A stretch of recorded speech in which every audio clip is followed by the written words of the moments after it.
Hey! Hello. Howdy. How ya?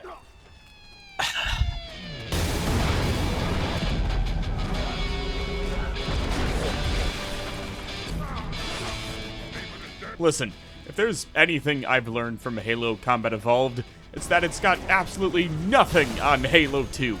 And judging by the comments on the last video, literally everyone was in agreement on that. And now I completely understand why. You all know the drill, and if you don't, I'm playing through the Halo Master Chief Collection for the first time, on Legendary difficulty with the goal of unlocking the famed Legend achievement.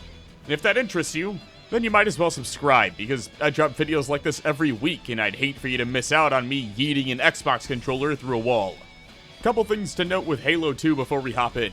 1. I've been advised by both you and the man helping me edit this video to use the enhanced graphics for the Halo 2 cutscenes, so I'm gonna do that. The rest of the game will be played on the OG graphics because that's just what I prefer. 2. Hundreds of you have told me to be aware of the infamous Jackal snipers going into Halo 2. That is quite literally the only thing I knew about this campaign heading into it, and they did not disappoint. Alright, let's get to it. Halo 2 kicks off with the Heretic and opens with an incredible cutscene showing an elite standing trial over the events of Combat Evolved. I looked it up, and his name is ThatGuyPredz, or something like that, but otherwise known as the Arbiter. He's stripped of his title and honor, branding him, wait for it, a heretic. There it is! Conversely, you've got Master Chief receiving an upgrade to his gear in Mission 2, the Armory. Wait, something's off here. Oh. So much better. So, the big change right off the bat, no more health bar. Instead, I just have shields now, and judging by how Combat Evolved played out, I can already feel the death total creeping up. Before the PTSD kicks in, though, I met with a familiar face. You told me there wouldn't be any cameras. And you told me you were gonna wear something nice. I actually had to look it up, and it turns out Sergeant Johnson survived the events of Halo Combat Evolved due to the special biological augments, because he's actually a Spartan 1. This caused an incompatibility with the Flood, who subsequently left him alone and allowed him to escape the Halo ring on a Pelican dropship. A pretty cool scenario that I'd love to see as a potential bonus mission in Campaign Evolved when that drops.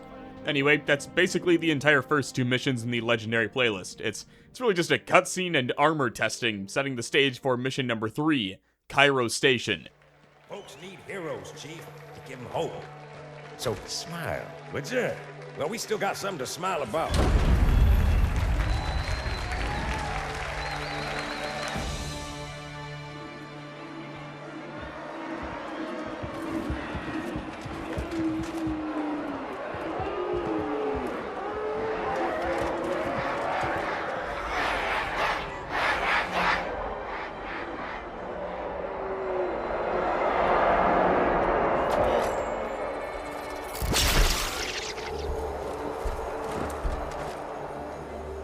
Drawn quite a crowd.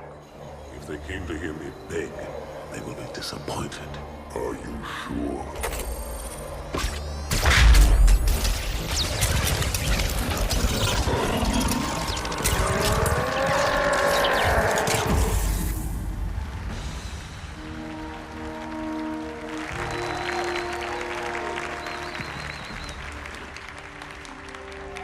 Gentlemen, we're lucky to have you back. Go ahead, Cortana. Another whisper, sir, near Io. We have probes en route. I apologize, but we're going to have to make this quick. You look nice. Thank you. Sergeant Major, the Colonial Cross is awarded for acts of singular daring and devotion.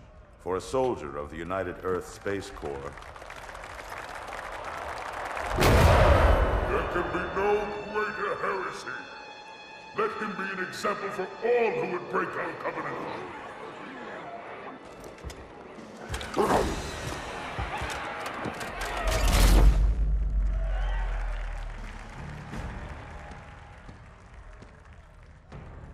Commander Miranda Keyes, your father's actions were in keeping with the highest traditions of military service.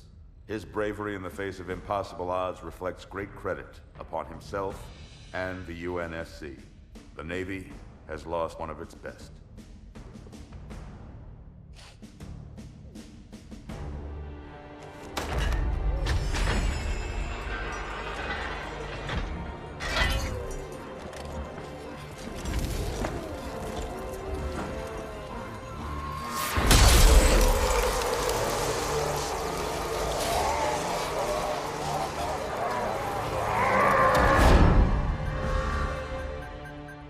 airspace ruptures directly off our battle cluster. Show me. 15 Covenant capital ships holding position just outside the kill zone. This is Fleet Admiral Harper. We are engaging the enemy. Negative, Admiral. Form a defensive perimeter around the cluster. Commander, get to your ship. Link up with the fleet. Yes, sir. You have the mech gun, Cortana. As soon as they come in range, open up. Gladly. Something's not right. The fleet that destroyed Reach was 50 times this size. Sir, additional contacts. Boarding craft and lots of them. They're going to try to take our mech guns offline. Give their capital ships a straight shot at Earth. Master Chief, defend this station. Yes, sir. I need a weapon. Right this way.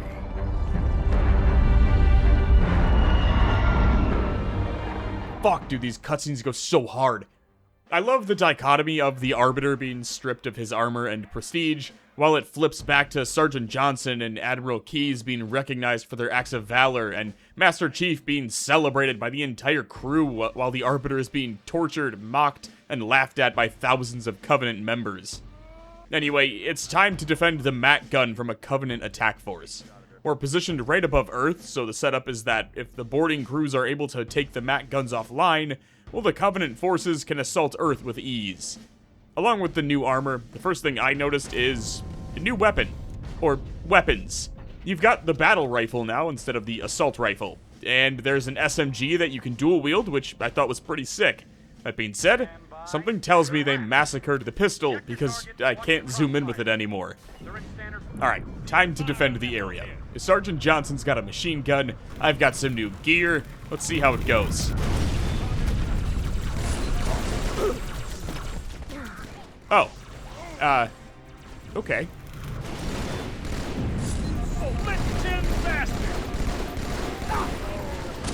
Something tells me this is gonna be a rough day. On my third attempt, I was able to push through, thanks in large part to an over-reliance on the battle rifle and using the Marines as cannon fodder. Hell, I even got to use a mounted machine gun to light up a couple grunts. I will say, though, it already feels like I'm dying much quicker here than I ever did on Halo Combat Evolved. Like, I legit feel like I'm playing on half health right now. It's either that, or the fact that I just haven't found any grenades yet. Thankfully, that all changed in the main hangar.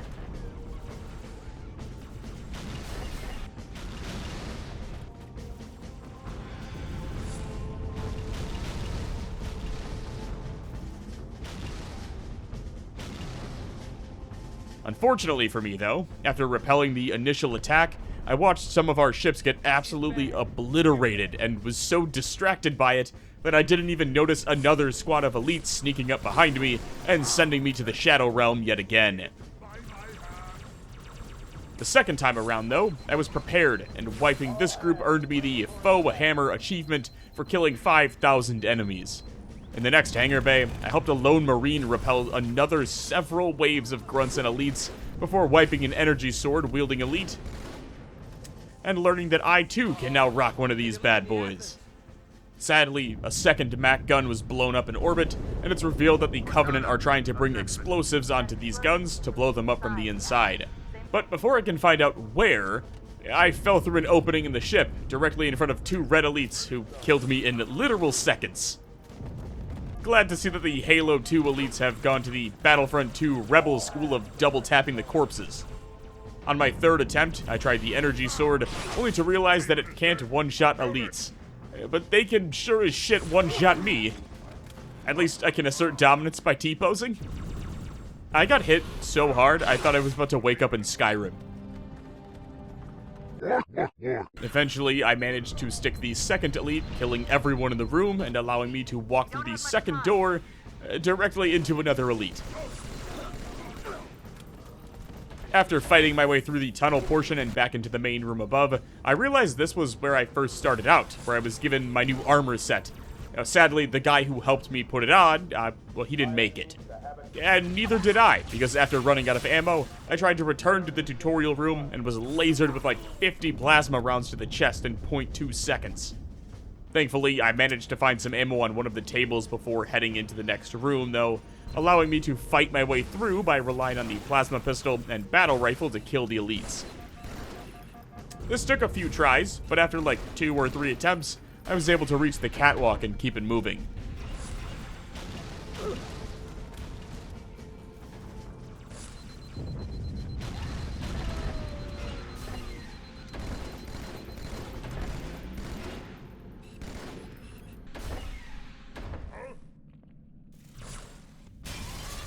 After temporarily relinking with Keyes and Sergeant Johnson, I pushed out of the airlock and encountered, these fucking guys.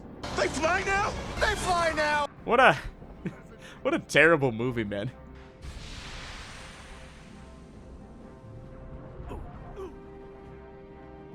Don't ever let some neckbeard tell you Halo Legendary is easy. You die in 5 shots from elites, if not less, which translates to literal milliseconds if they are dual wielding. That being said, the space portion was absolutely awesome. You can tell they were really trying to show how much they'd progressed since combat evolved with all the new weapons and scenes, and I really liked that. Come out swinging in the first mission and set the stage for one of the most highly anticipated sequels in gaming history.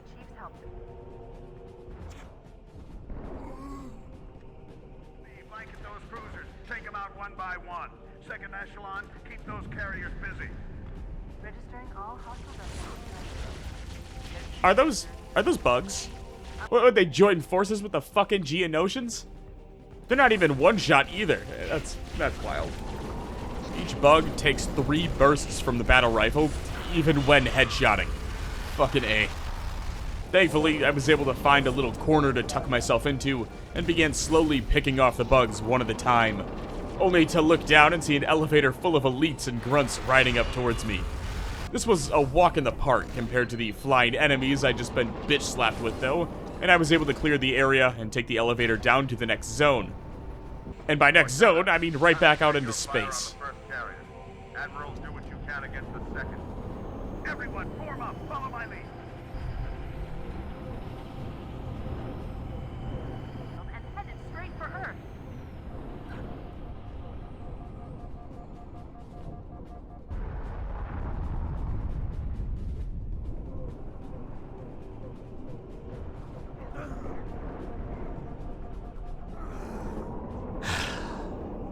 I think a big part of what made this mission so difficult was purely due to the fact that not only can they fly around the entire area, but they're dual-wielding plasma rifles, so if they land a shot on me, I'm already out of shield before I even have time to register what's going on. Throw in an utter lack of cover, and it's a recipe for disaster. Just so you know, there are quite a few elites guarding the bomb. You may need to get creative. Counterpoint, what if we just blow up the whole thing? Then there's no elites. Allow me to translate what she means by get creative. She means spam grenades until you run out, and then brute force each enemy because your plasma pistol ran out of charge like 45 seconds ago.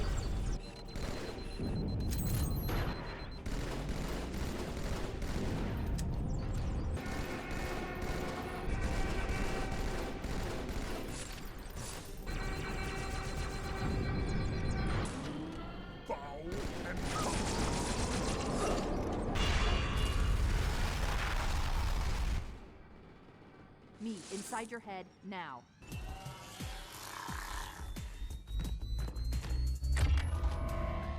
How much time was left? You don't want to know. Cairo, this is an Emberclad. The carrier shield is down. I'm in position and ready for immediate assault. Negative, Commander. Not against a ship that size. Not on your own. Sir, permission to leave the station. For what purpose, Master Chief? To give the Covenant back their bomb. Permission granted.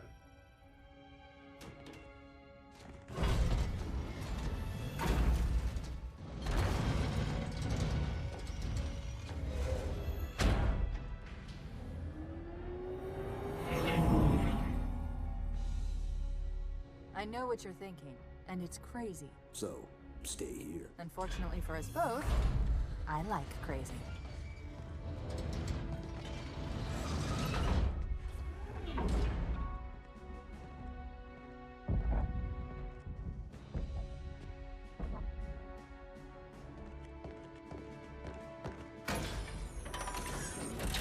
Just one question.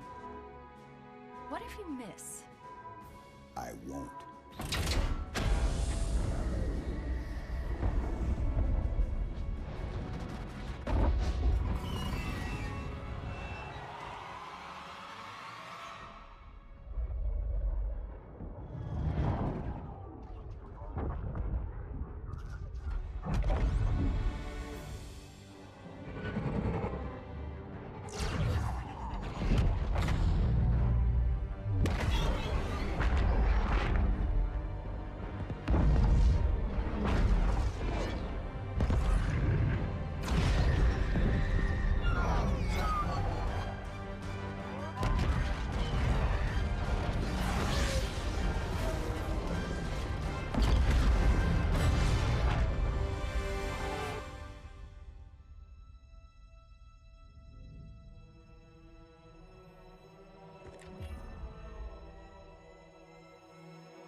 god, he's so fucking cool, dude.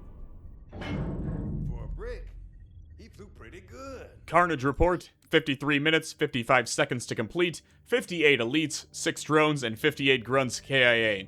And an undisclosed amount of deaths, but if I had to guess, I'd say at least 25. I know I probably went a bit overboard with showing those deaths here, but I really wanted to showcase just how easy it is to die on Legendary difficulty. And one of the biggest pieces of advice I got from Combat Evolved was, oh, you don't need to fight every enemy, you can just run past them. But like, you can't. You die so fast in Halo 2 that, to me, as a first-time player, it is practically impossible to just run past enemies. Like I said, you die in like 5 or 6 shots here, if not less, which is maybe 1 or 2 seconds if you're fighting an elite. Half of that if they're dual-wielding weapons. It's insanity to me, and borderline ignorant to just tell someone, run past the enemy, when time to kill is that quick.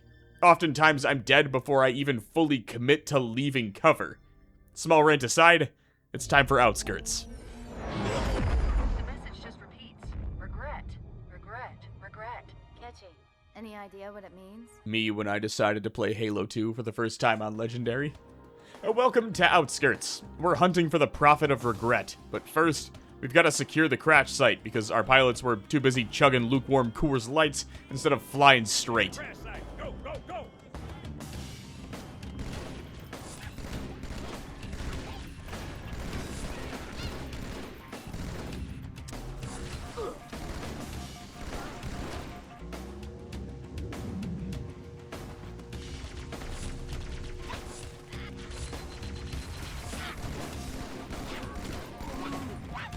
Okay, I was paused writing that sentence. Can I just show you what happened the moment I unpaused?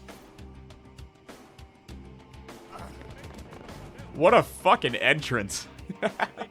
I'm assuming this is what at least 90% of you have been waiting for. Well, that time has come. Thankfully, the UNSC forces were able to take out the Jackal snipers while I hid behind a wall, marking the first time in 2 games where the soldiers actually fucking did something other than providing a source of ammo. Speaking of sources of ammo, I learned that I can take my allies' weapons off of them, including Sergeant Johnson's sniper rifle. Using that sniper, my battle rifle, and a machine gun laying nearby, I was able to fight through some jackals and bugs before ultimately getting too greedy and dying a second time to a squad appearing around the corner. This led to having to replay the rooftop portion again, where I was killed 2 more times to jackal snipers before finding and dispatching the ones causing the chaos. From there, I cleared the area, until this appeared. Eyes up! Phantom's back!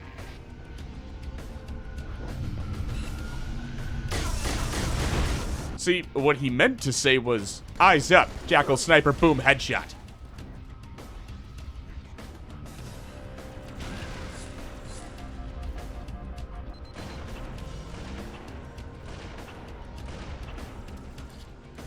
After dealing with a few waves from the Phantom, help finally arrives. Or so I thought.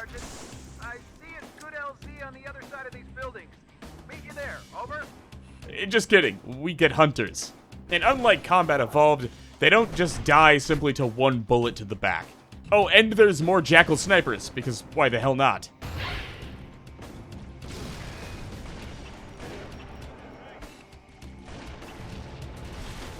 With both hunters taken care of, Sergeant Johnson boards a Pelican to assist Admiral Keyes with the current battle, leaving me a few Marines who I'm sure won't get immediately domed when they round the next corner.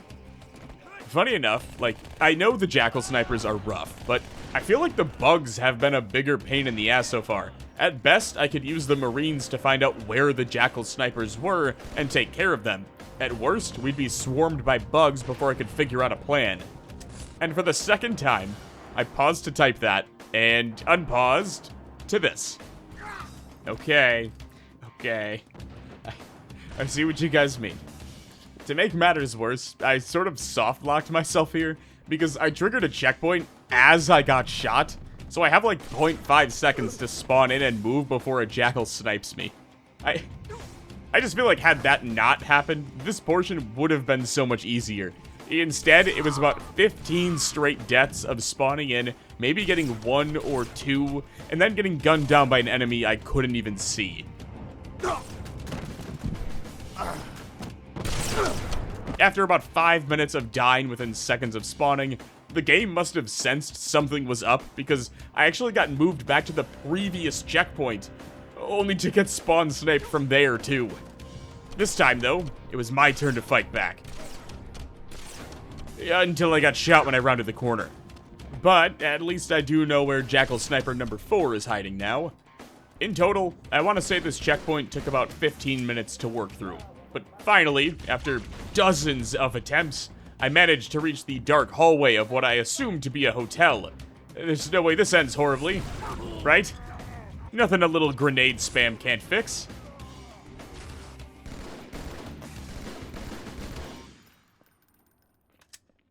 On the other side of the hallway, I looked out to see a scene straight out of Halo Reach.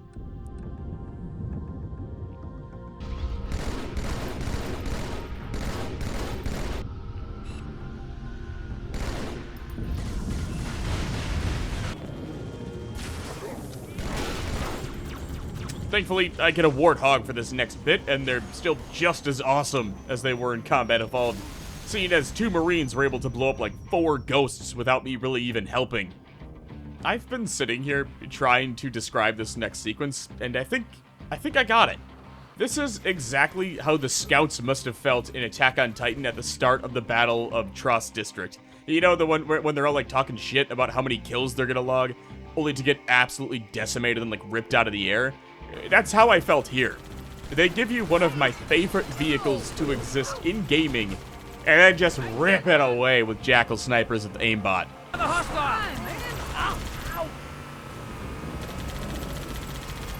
They're inbound on your position. Keep pressing!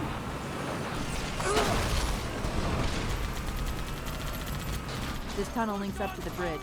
It's full of rats, if you know what I mean. But it beats swimming. Never mind, we're so back. In one straight shot, I managed to make it through the waves of enemies on the beach and into the tunnel where I found an abandoned ghost. So I swapped to the ghost and kept ripping it through the tunnel. While doing so, Cortana explains that the Covenant were surprised to find humanity on Earth and were entirely caught off guard, just like how I was caught off guard by a group of radioactive Geonosians who blew up my ghost before I even landed the jump.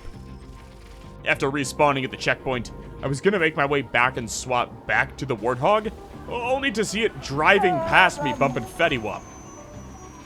On my 3rd attempt, I was able to get back into the Warthog, but got it stuck like 10 seconds later. On my 4th attempt, the driver Caitlin Jennered me, so yeah, that was nice. By attempt number 6, the gunner just straight up gave up and jumped on my ghost, immediately blowing himself up before I blew up the Warthog. I think this is one of those moments where you know you're gonna get blown up, so it just becomes a matter of sheer luck, really.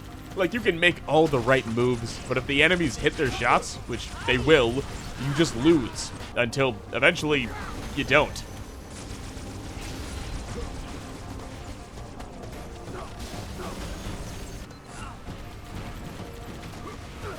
After making it through that stretch, I just kind of kept going, and to be honest, I'm not really sure how. Like, just watch some of this.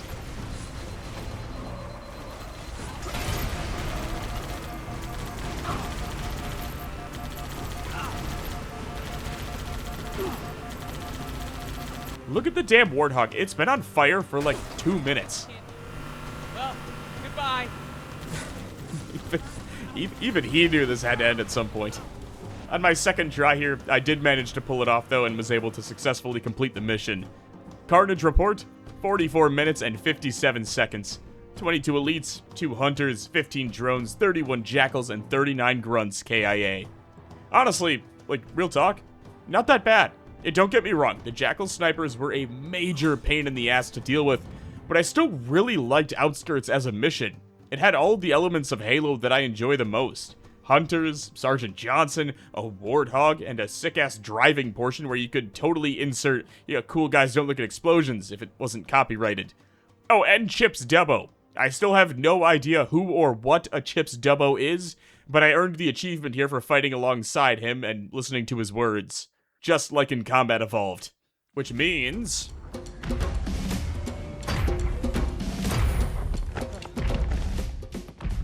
It blew right through us. 50 cal rockets didn't do a thing.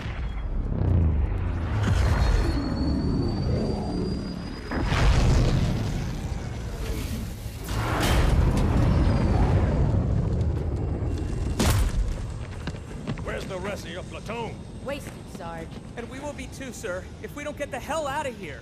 You hit Marine? No, sir. Then listen up. Usually the good Lord works in mysterious ways, but not today.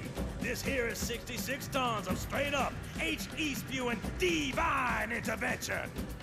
If God is love, then you can call me Cupid. What about that scarab? We've all run the simulations. They're tough, but they ain't invincible. Stay with the Master Chief. He'll know what to do. Yes, sir, Sergeant. Thanks for the tank. He never gets me anything. Oh, I know what the ladies like.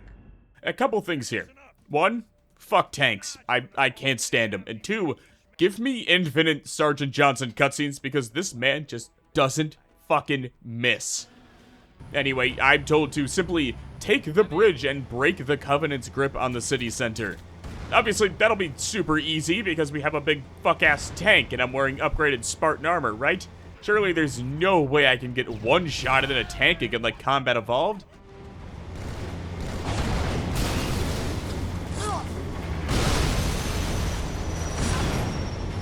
I'm in aim. Oh!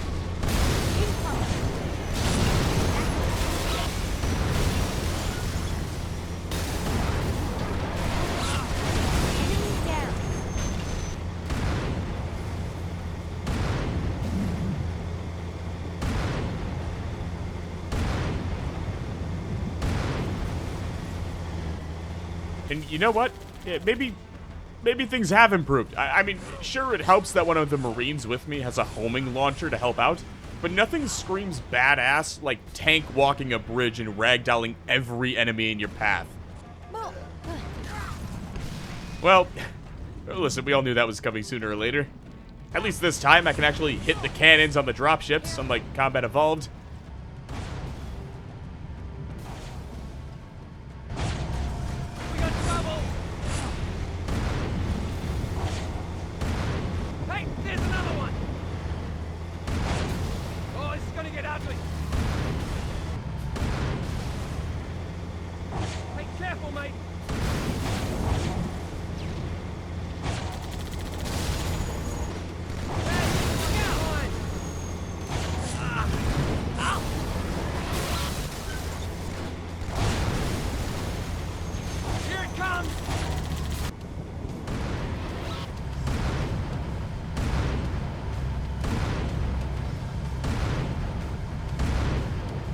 Never thought you'd see a tank go 6 for 6 on sniping banshees out of the sky, did ya?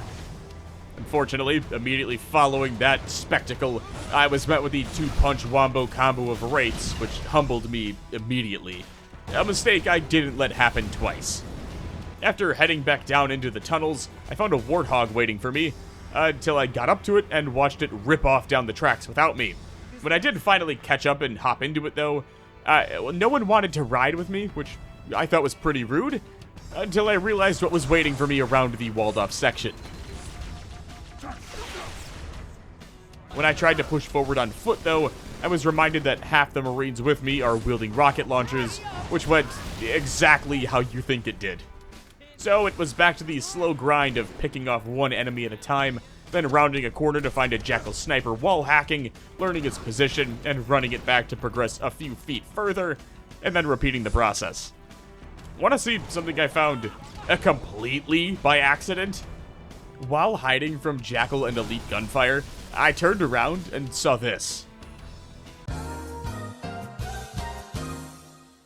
Eventually, I just got tired of fighting and instead opted to rip through on the Warthog, which brought me all the way out of the tunnel, until I subsequently got blown up and sent back to the very start on account of no fucking checkpoints. On my second attempt, I made it through, but hopped out just before leaving the tunnel, and took out the Jackal sniper waiting for me before hopping back in and continuing ahead. And by that, I mean I rounded the corner and was immediately sniped again by a separate jackal.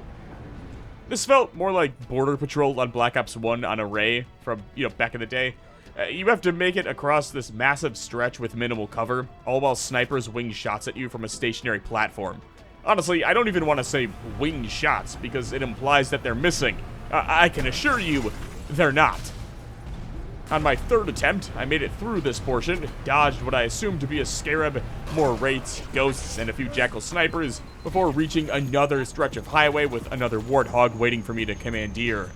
There are a number of Marines trapped in that building, Chief. Concentrate on the wraiths. They're the biggest threat. Yeah, sure, Cortana. Whatever you say.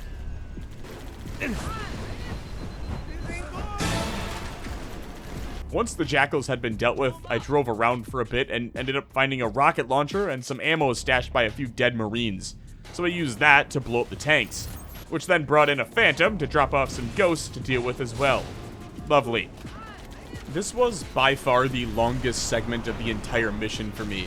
And not only did it take me forever to find the rocket launcher and ammo, but even then, dying fully reset me back to driving the Warthog, meaning I'd have to take on both tanks, the Jackal snipers, and then all the ghosts every single time. It was so bad that I actually ended up driving back through the map until I found some dead Marines holding rocket launchers and used them to restock on ammo. But even then, that's just ammo. You still have to survive half a dozen wraiths and ghosts roaming the area. Don't even get me started on the fact that the Marines will just straight up abandon you and go rogue if you jump out of the Warthog for any reason. Now, I did end up finding a ghost with some juice still in the tank, but, well, speaking of tanks, I honestly couldn't tell you why this one caused me so much shit. It's not an overly difficult portion of any of the missions so far. It just stopped me in my tracks for like 45 minutes.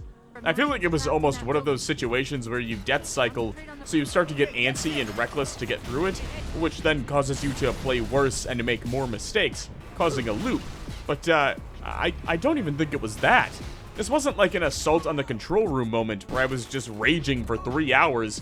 I feel like if anything, I was oddly calm given the circumstances. I just couldn't for the life of me get past this one spot. Until finally, well, I did. And after climbing a few staircases, I walked out onto the balcony to see a scarab decimating one of our tanks. This leads to like a mini chase scene where you follow the scarab throughout the city on one of these catwalks, firing rockets, bullets, and really anything else you can get your hands on into the elites, jackal snipers, and grunts, all riding on top of the damn thing. It's honestly a ton of fun and a nice change of pace from the constant tank busting that the mission throws at you. This continues until it reaches a dead end, at which point you can actually board the scarab, and it's here where I was met with the worst realization. The shotgun sucks ass now. Careful, Chief. That elite was an ultra, and those pilots are no pushovers either. Why does it take 4 shots to kill an elite at point-blank range with the shotgun? This is so depressing. This is the worst! Careful, Chief. That elite...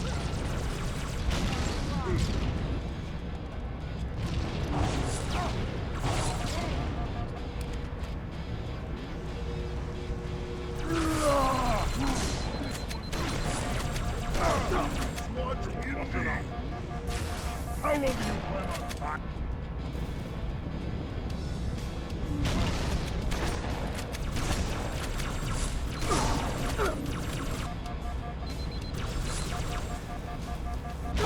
Thank God for grenade spam and a healthy dose of needler rounds.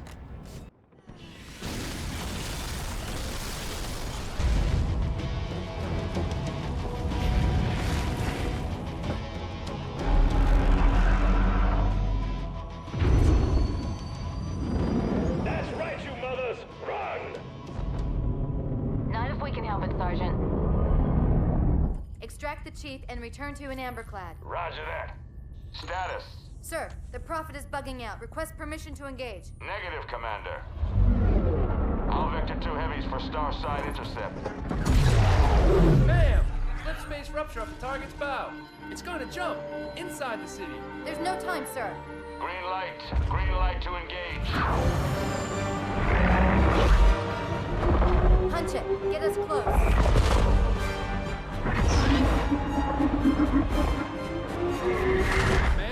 destination solution. We are not losing that ship.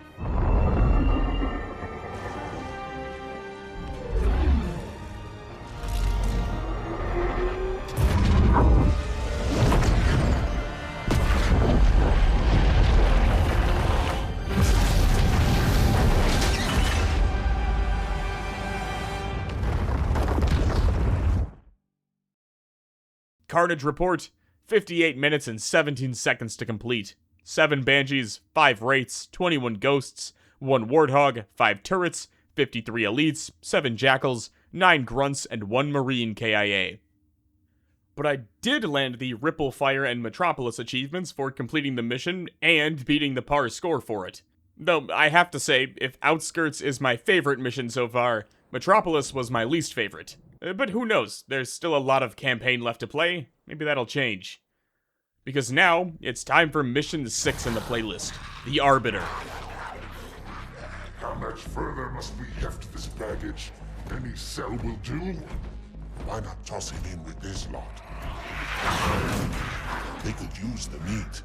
Them? What about us? My belly aches, and his flesh is seared just the way I like it. Quiet! You two whimper like grunts fresh off the teat. He's not meant for the jails. The hierarchs have something special in mind.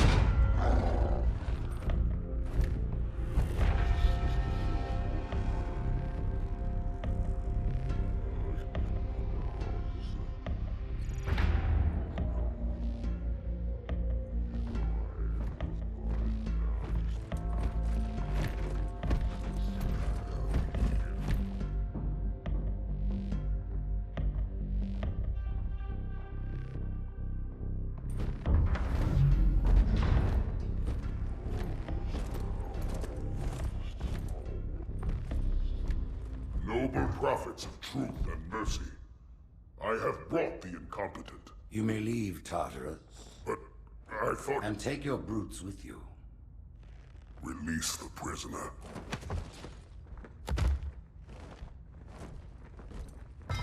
The council decided to have you hung by your entrails and your corpse paraded through the city. But ultimately, the terms of your execution are up to me. I am already dead. Indeed. Do you know where we are? The mausoleum of the Arbiter. Quite so. Here rests the vanguard of the great journey. Every Arbiter from first to last. Each one created and consumed in times of extraordinary crisis.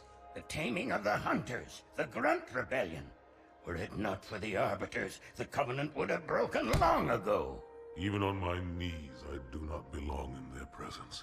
Halo's destruction was your error, and you rightly bear the blame. But the Council was overzealous. We know you are no heretic. This is the true face of heresy, one who would subvert our faith and incite rebellion against the High Council. Our prophets are false. Open your eyes, my brothers. They will use the faith of our forefathers to bring ruin to us all. The great journey is... This heretic, and those who follow him, must be silenced. Their slander offends all who walk the path. What use am I? I can no longer command ships, lead troops into battle. Not as you are, no, but become the Arbiter. And you shall be set loose against this heresy with our blessing.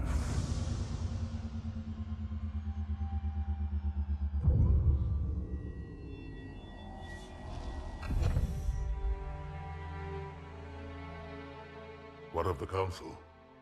The tasks you must undertake as the Arbiter are perilous, suicidal. You will die, as each Arbiter has before you. The Council will have their corpse.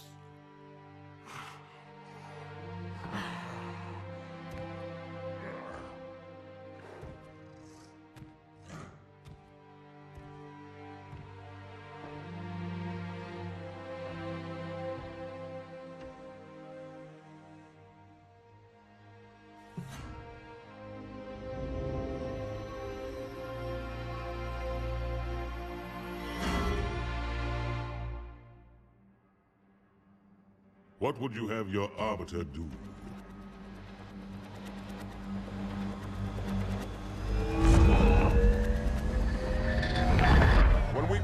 Covenant, we took an oath. According to our station, all without exception. On the blood of our fathers, on the blood of our sons, we swore to uphold the Covenant. Even to our dying breath. Those who would break this oath are heretics, worthy of neither pity nor mercy. Even now, they use our Lord's creations to broadcast their lives. We shall grind them into dust and continue our march to glorious salvation.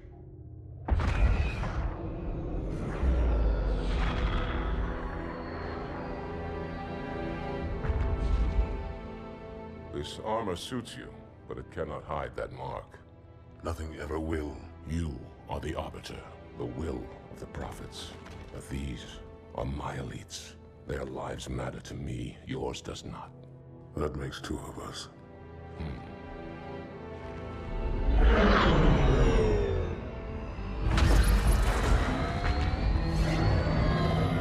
Leader, there is no doubt. The storm will strike the facility.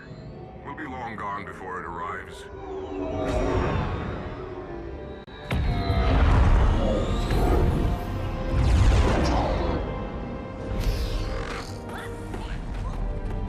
Warriors, prepare for combat! This is the first mission in the entire Halo series where you play as anyone or anything other than Master Chief.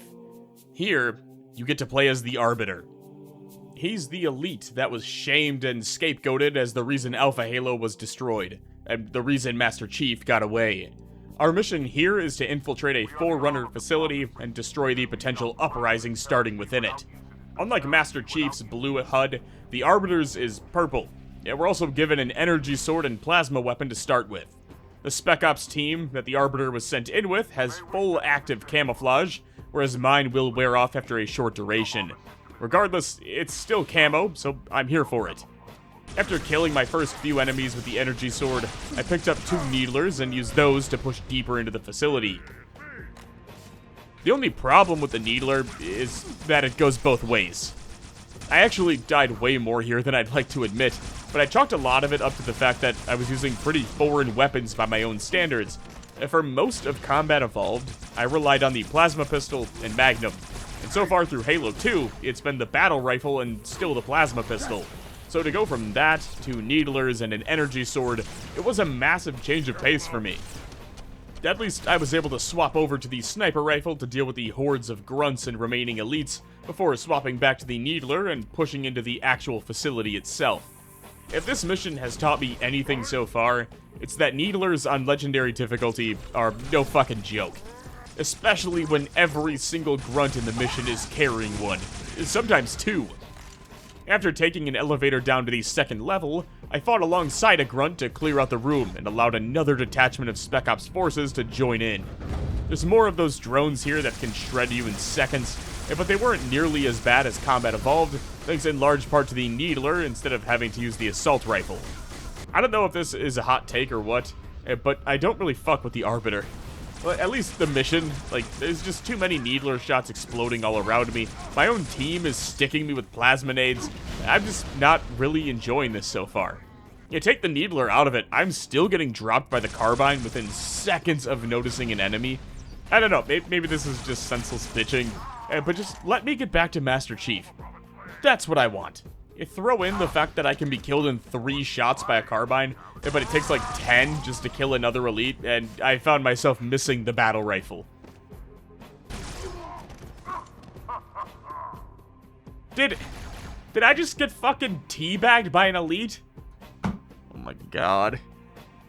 After about 10 minutes of death cycling to bullshit, I finally made it through this portion, stealth killed an elite, and rounded the corner directly into 2 more Needler-wielding grunts because God hates me. By this point, I was relying almost entirely on stealth. There wasn't much of a reason to do anything outside of that, considering I could easily sneak up behind elites and one-shot them. Unless there were grunts around, in which case this happened. After a few more stealth portions, I entered this wide circular room filled with drones, elites, and grunts that reminded me a ton of the library from Combat Evolved, just smaller and much more confined. And not in the sense of difficulty or enemies, but purely the design layout, which I guess does make sense considering this and the library are both Forerunner facilities, so the architecture should match up. The fighting continued for a few more minutes until I reached the end of the room and walked through a door to see 3 sick-ass banshees on the other side of a giant window. And as luck would have it, I'm actually allowed to fly said banshees while being protected by a phantom. And this leads to a small dogfight between the phantom and myself, and a slew of heretic banshees and machine gun nests that I found infinitely more enjoyable than the facility itself. Also, real quick, look at the graphical comparison and try and tell me that the remaster version is better than the OG. They just bumped the gamma up and made everything brown or gray. Another aspect that I really enjoyed in this mission was having the ability to land on the rooftops and fight grunts and heretics instead of being hard locked to the Banshee. Anything that gives the player more freedom, I'm all for it. Cue a few more minutes of fighting and GG's. Carnage report, 45 minutes and 24 seconds to complete, 8 Banshees, 2 turrets, 35 elites, 4 sentinels, and 61 grunts with 1 grunt and elite friendly fire kills to bat. In terms of least favorite, I still think it's Metropolis. As much as I bitched about this mission throughout, it was still pretty cool to take a more stealthy approach to Halo. That, paired with what I'd consider to be a really fun finale to the mission, warrants a little benefit of the doubt in my opinion. Can you believe I did all of that in 1 day of recording? I don't know, I feel like that's an accomplishment. 7-ish hours to get through the first 6 missions of the playlist. I feel like that's a pretty good mark, even if 2 of them are literally just cutscenes and tutorial. Anyway, on to Mission 7, the Oracle.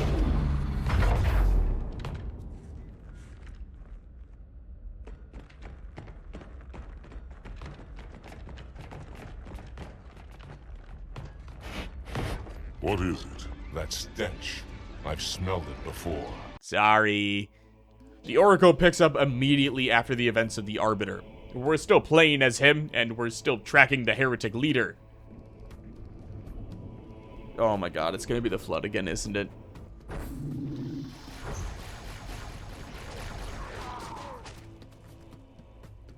Oh, I knew it. Well, I did know about the Flood existing in Combat Evolved. I honestly had no idea they were in Halo 2, so this was actually a pretty cool twist for me.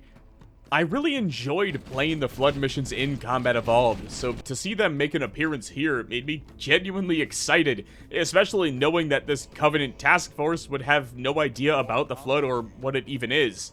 I also like how the layout is, so far very similar to 343 Guilty Spark from Combat Evolved. It just feels similar enough for the player to have a wave of dread wash over them, but new and updated enough to not just feel like a straight-up copy-paste of the level.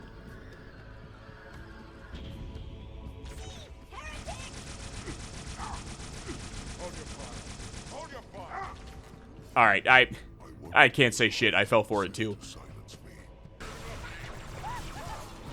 Wait, do they know about the Flood? Oh, there's no time for that now, because in the next room, there's more Flood and Sentinels duking it out. When I finally cleared the area, though, the room is revealed to be an elevator that starts descending deeper into the facility, while Flood combat units drop onto the platform. Thankfully, the energy sword one-shots them, which made the fight relatively easy. I mean, as long as you don't miss. The elevator portion of this mission continued for, honestly, way too long. Like, a solid 5 or 6 minutes of repeating the same thing, watching my grunt companion get ragdolled across the room, and then stabbing Flood with an energy sword.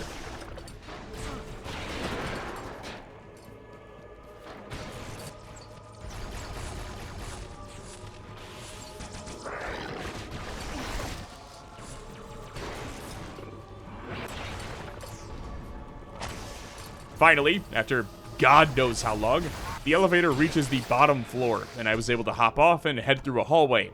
On the other side, though, more Flood and heretics fighting for their lives. Naturally, I hopped in to put both sides out of their misery. There was just one problem. The Flood have developed expert marksmanship since Combat Evolved. This was another pretty long portion, taking up several minutes where I pushed back wave after wave of the Flood while waiting for a door to open. It wasn't overly difficult or anything, quite the opposite, to be honest. Even on Legendary, this felt like one of the easier missions of the entire game. And I think a lot of that has to do with the fact that energy swords can one-shot Flood enemies, while also having the Commando Pro Knife Lunge of the OG Call of Duties.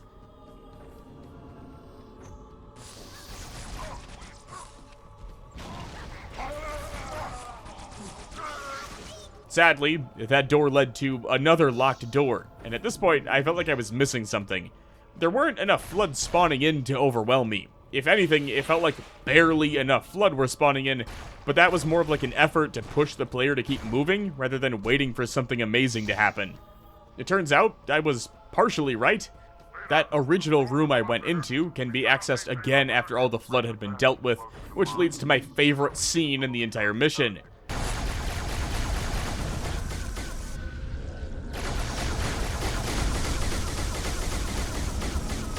There's just something so badass about watching a Covenant Phantom absolutely fuck up waves of Flood and Heretics while you pursue the leader.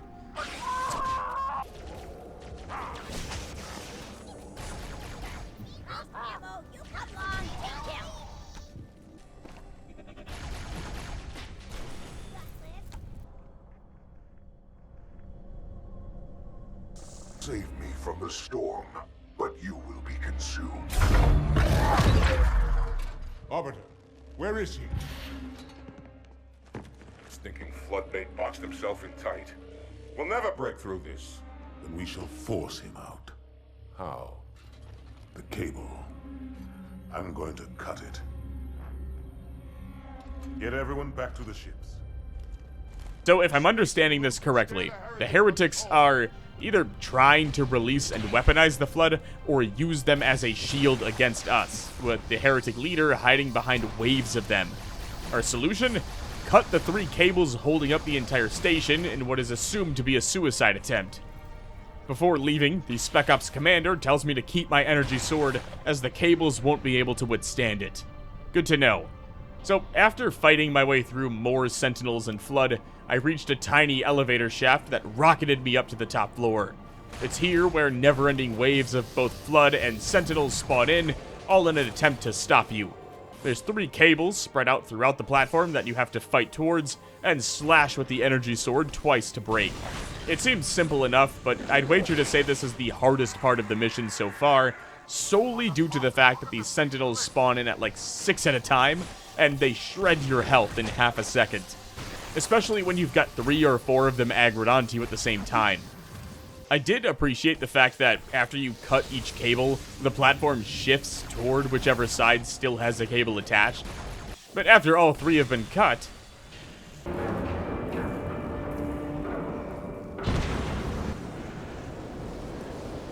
Funny enough, I thought there might be a cutscene here, so I kept swapping back to the remastered graphics in an attempt to, like, beat the game to it, but no, this is all in-game, which I thought was really cool. From there, it was back down the elevator to attempt to cut off the Heretic leader at the hangar, only for a sea of Sentinels to come pouring out as soon as I reached the bottom. Unfortunately, the energy sword is back to sucking against not-Flood enemies, resulting in me getting bitch-slapped for like the 5th time. Okay, a genuine question. How many of you saw this and fell to your deaths trying to hit the button on the back of the wall instead of walking to the side and calling the elevator up? Because I don't know if you can tell by the footage here, but I was working myself up to do just that, and by sheer luck, happened to see the button right before I jumped. Anyway, back to fighting down one of the coolest looking set pieces in the game I've seen so far.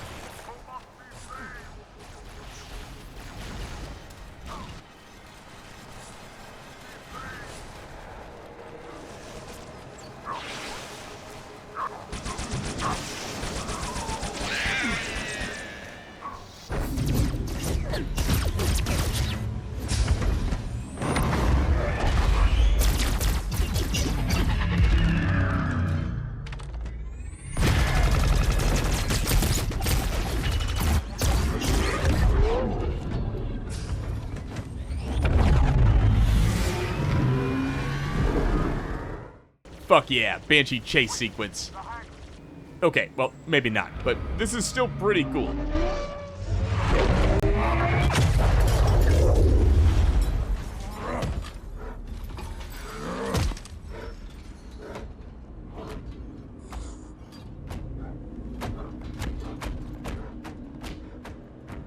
Very Two Betrayals-esque here, where you have to effectively retrace your steps from the Arbiter mission and fight your way back through the now flood-infested area while the entire station begins to implode.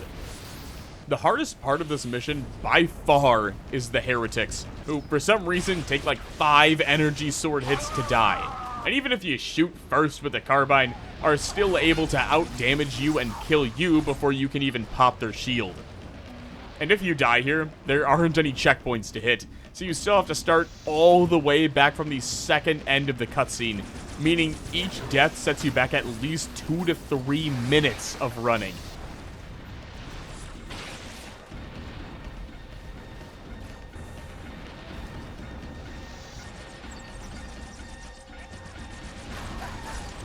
God, I cannot wait to be done with this segment so I never have to deal with these fuck-ass lasers again.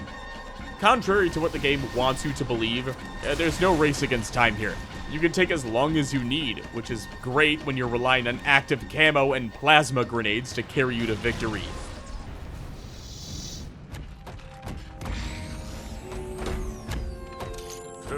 Heretic.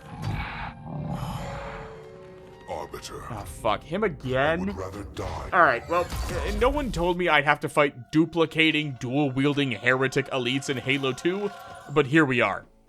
I died here so fucking much. Like, I think I died here more than I did to any Jackal sniper, in large part to the dual-wielding, because just... Alright, just look how fast they shred you. Oh, and the fact that these guys can just straight up eat plasminates like it's fucking nothing, because why not? Oh, and the energy sword is pointless and literally just goes through them because fuck you. I even got baited by the game itself when the enemies temporarily disappeared and triggered a checkpoint, only for them to reappear and melt me in less than half a second. The only effective way I found to navigate this sequence was to hide, pop active camo, run out and stick the fly guys, and then hide again and repeat. And by repeat, I mean repeat from the last checkpoint, because you simply can't survive 2 flying elites spamming plasma into you at Mach Jesus. Or the fact that they too can hide and get the literal jump on you, killing you before you can even see where you're being shot from. Basically, if you see them shooting at you, it's already too late to do anything about it. You're just dead. This isn't even what I'd call difficult. It feels like perceived difficulty, and I fucking hate it. It's making something over-the-top stupid just for the sake of it. I'm sure this fight is plenty difficult on Heroic, but on Legendary, it just makes zero fucking sense. There's no real way to beat this without scumming the fuck out of it, and that drives me absolutely insane. Because for a game and a half now, I've been taught that if I stick an elite with a plasma grenade, it kills them. I'm on mission, what, 8? So for 18 missions now, including Combat Evolved, that's been the standard. But now, simply because fuck you, that rule is thrown out the window for the sake of, what, flying elites? But even then, that doesn't make any sense, because I pulled that off as Master Chief on, like, the first actual mission of the game. So the alternative is, because he's the Heretic leader, he's somehow just able to duplicate himself and become semi-resistant to plasma grenades?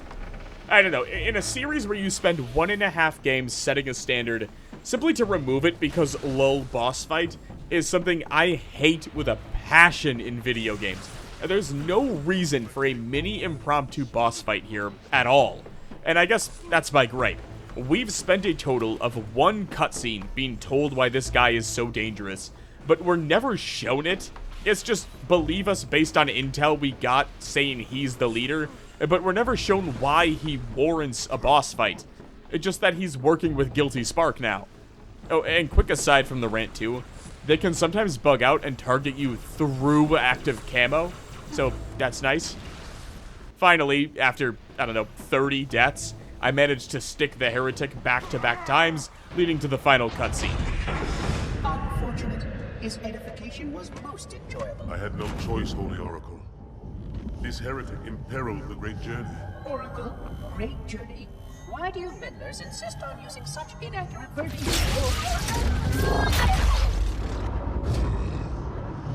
That is the Oracle. So it is. Come, we are leaving this system. Carnage Report, 49 minutes and 40 seconds to complete. Probably would have been done in 30 if not for the bullshit boss fight. 1 Banshee, 25 Elites, 21 Sentinels, 85 Flood Combat, 12 Flood Carriers, and 17 Grunts. 90% of this mission was fantastic. I really enjoyed it.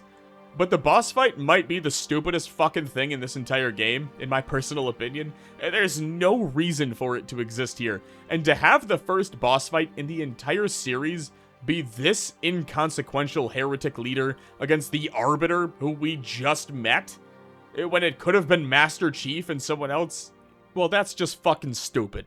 Thankfully, we're back to Master Chief on the mission Delta Halo.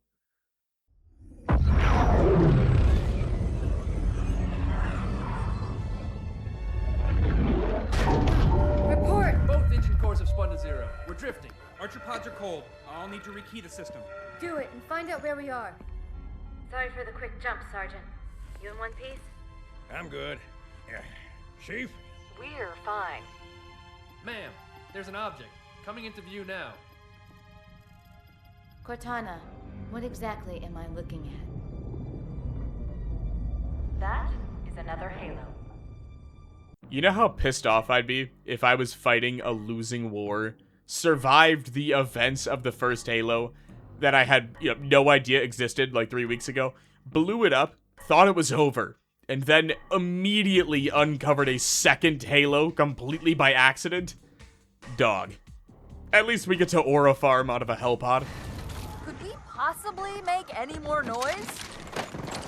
I guess so. First things first. Much better. Time to neutralize some turrets. Okay. You know what? Thank God for rocket launchers. Got him. In the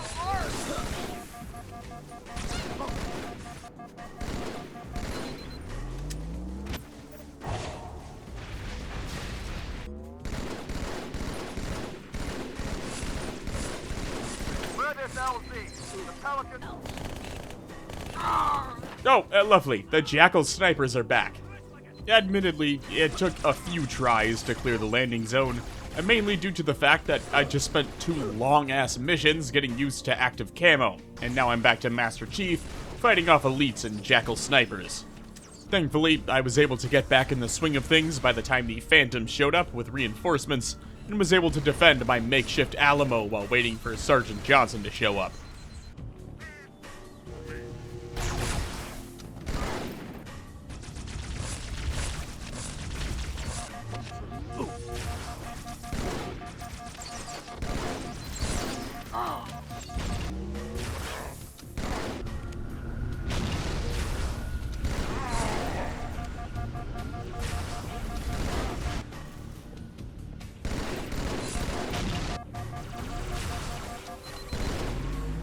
After holding off 3 waves of Phantom-produced Covenant soldiers, including a wave of camoed elites, Sergeant Johnson finally decided to show up and lend me some more cannon fodder. Gimme, gimme, gimme, gimme, gimme, gimme, gimme, gimme. Hell yeah. Oh wait, hold on. Hell yeah.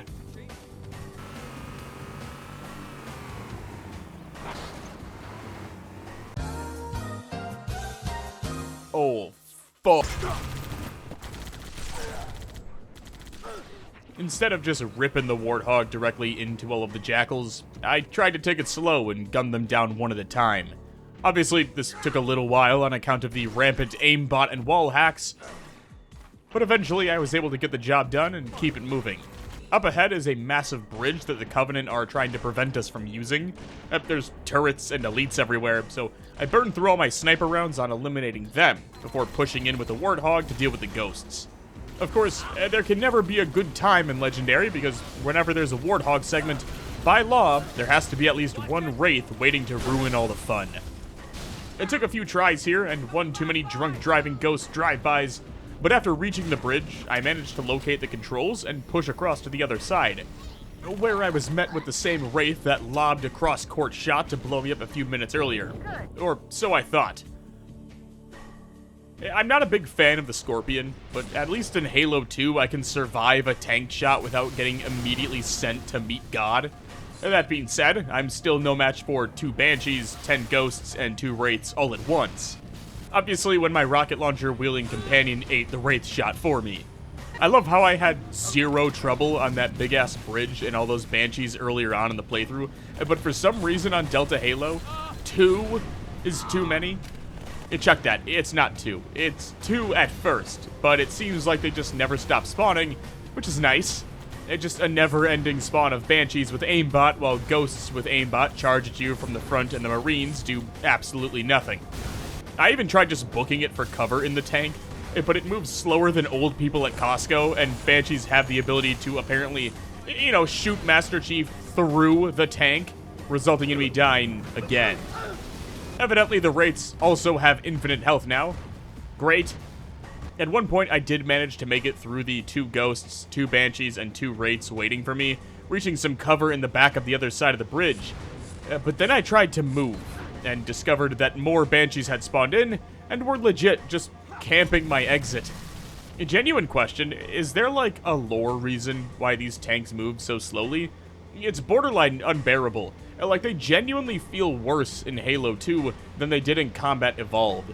You're telling me in over 100 years' time, we will have developed slip space travel technology, but we can't make our tanks move faster than half a mile an hour with the armor durability of a fucking rock'em sock'em robot? That being said, Delta Halo as a map, S tier. Really every map so far has been fantastic. But Delta Halo feels very unique with all the ancient ruins to battle through. It's something that wasn't really there on Combat Evolved, so the addition of it here makes this ring feel entirely unique to the one we just blew up.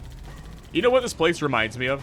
I've been thinking on it, but do you remember the OG Battlefront 1 map, Renvar? That's what this feels like. It just Halo version. Funny enough, the dialogue for Cortana didn't kick in until I'd cleared the entire area, which I thought was pretty funny. They're all pouring out of the middle. Let's get in there. Oh, and I used the Scorpion to earn the Silent but Deadly achievement for killing 7 opponents from behind in a row without being spotted, because nothing screams stealth like a big-ass tank. Anyway, it's back to fighting on foot with a few more Marines. And one thing I noticed in this portion is that you've got these little shrines to what I'm assuming is the Prophet of Regret, and as you get close to them, it starts to sing a hymn. It's just a nice little touch that I thought was cool. This next portion is called Nothing But Jackal, and if you couldn't guess by the name, yeah. Thankfully, I have a Marine sniper with me, so after assassinating a Jackal sniper and taking its rifle, the 2 of us got started winging shots at the enemy. There's a few elites roaming, but about 90% of the enemies here are Jackal snipers. And you know what? I didn't die once. Even when the bugs showed up. Okay, that's a lie. I died to some bullshit one time, but you gotta see this. Here, run it back in slow-mo. I sniped the Jackal, right? But while he's recoiling from taking a blast to the torso, he fucking YY no-scopes me from halfway across the map. You can't make this up.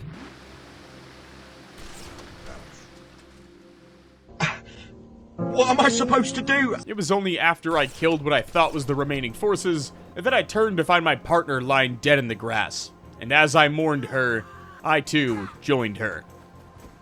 Okay, so I died twice, but you know what? I'll take that, considering the absolute gauntlet this was to complete. While exploring the area, though, and looking for a way to flank the Jackals above me, I walked into a side tunnel and found this guy hanging out here. This is obviously an Easter egg, but, who is this? Anybody? Anyone got any clues? Anyone at all? He's got, like, urban camo armor, which is sick as fuck, but I'm not familiar enough with Halo lore or other Spartans outside of Noble 6 and Master Chief to really know who's who. It's odd. The Covenant know we made landfall, but they don't seem to consider us a very serious threat. Oh my god, he's asserting dominance so fucking hard right now. And what a wild thing for the Covenant to not consider us a threat while the Green Goblin is currently sniping their entire brigade.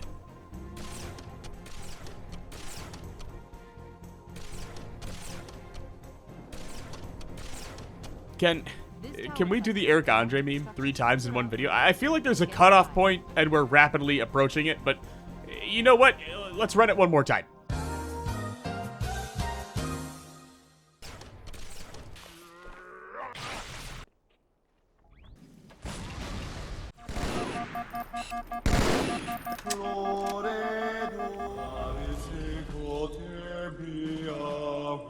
Wait, go back. That's what I thought he said. The Prophet of Regret is planning to activate Halo. Are you sure? I shall light this holy ring, release its cleansing flame, and burn a path into the divine beyond. Pretty much. Commander, we've got a problem. So I hear. But from what I understand, the Prophet will need an object, the Index, to activate the ring. I've located a library similar to the one you found on the first Halo. Oh my god, no, don't make me play the Library 2.0. Extract your men and meet me at the library. Fuck. Oh wait, go back. We're already on to Regret. Carnage report for Delta Halo. 58 minutes, 34 seconds. 2 rates, 18 ghosts, 12 turrets, 61 elites, 7 drones, 48 jackals, and 76 grunts. Okay, back to Regret. Now, I have been told by, well, pretty much everyone who's played the Halo 2 campaign on Legendary that there are 2 missions, above all else, that will be so rage-inducing, it'll make me quit the game. Those are Regret and Gravemind. Ladies and gentlemen, we have arrived. That's really all I know about the missions, though. So going into this, my plan is to take Regret and compare it to, well, Gravemind as well, but really the Combat Evolved missions to see which one was the most difficult for me, Regret and Gravemind, or Assault on the Control Room. Anyway, back in. My primary objective is to locate the Prophet and execute him. Immediately upon spawning in, I'm gunned down on the spot for the heresy of forgetting to switch back to classic graphics. On my second attempt, I was able to take out most of the Covenant forces, thanks in large part to a Marine with a shotgun, before I inevitably got gangbanged by several elites over an image of the Prophet. On my third try, I managed to make it out of the starter room, directly into a sea of Jackal snipers and elites waiting for me.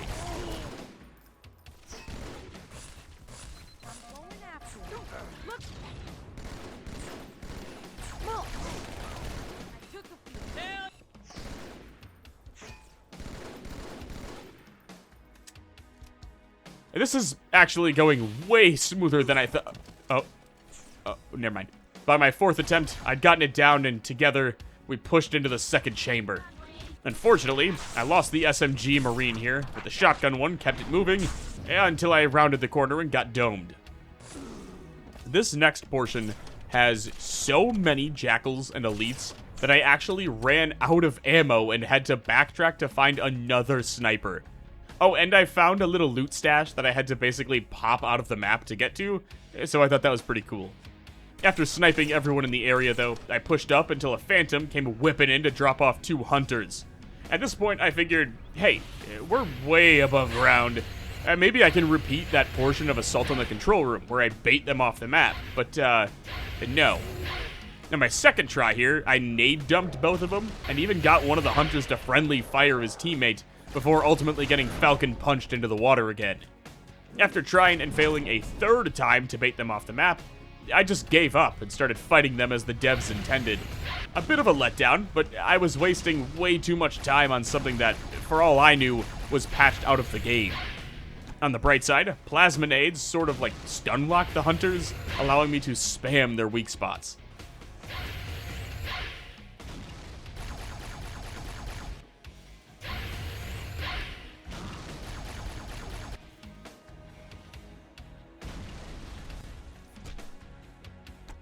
After killing both, Keyes tells me that she's rerouting Covenant forces to our position to keep herself hidden. A Pelican swings by and drops off a few sets of weapons and ammo, along with a handful of Marines, but none of that matters when you remember that elites are carrying rifles with the ability to 2- and 3-shot me, and again, they have aimbot. Thankfully, you can actually snipe them before the Pelican shows up, so by the time they docked on our platform, most of the attack force was already dead. We then used said gondola to ride towards the far towers, all while sniping enemy bugs from the skies. Oh, and a second gondola of Covenant forces. By this point in the Halo grind, you can start to kind of expect when enemies will show up, For example, we're approaching a tower that just sent 3 total waves of enemies at us. There's going to be some form of resistance here, and if you know that, you can pre-aim the area and start sniping the enemies that are currently not within range for them to shoot back, allowing you to effectively clear the area before it's even time to fight them. Of course, that only matters in specific instances, and you still have to fight your way through 99% of the set pieces. Now, thankfully, for this tight corridor portion, I had a sniper marine who helped clear out most of the bugs for me while I focused on the jackals. Unfortunately, due to unforeseen circumstances, they didn't make it. With the area cleared, though, I'm told there's an underwater passageway we can take to the next tower. So I hopped into that with another marine, and while we reenacted the beginning to Half-Life, we listened to Cortana tell us the following. I've intercepted a secure transmission from Regret's carrier to something called High Charity. It seems to be a formal apology to the prophets of truth and mercy. Apparently, Regret jumped the gun when he attacked Earth. He's asking the other prophets to forgive his premature arrival, arguing that no human presence was foretold. That explains why there were so few ships in his fleet. But it's odd a prophet would have such bad intel about his enemy's homeworld. After reaching the next tower, though, we got to work clearing out a small detachment of grunts, who in turn killed my fellow marine, but awarded me with his shotgun. So how did this next portion work out? Well, I'll just show you. There's more elites, drones, jackal snipers, and honor guard roaming the area here, making it one of the most jam-packed rooms I've gone up against so far. So instead of rushing in with the shotgun, I swapped back to the sniper and tried to thin the herd.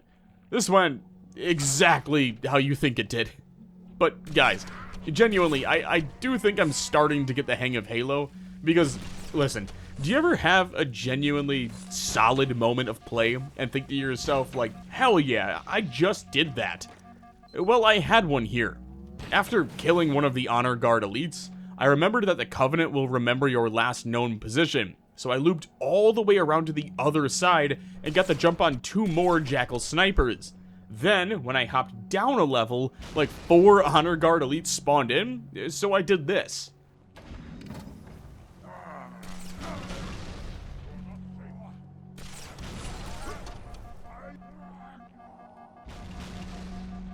I know that might seem pretty simple to the Halo vets, but to me, I thought that was a pretty sick play, so it's staying in the video.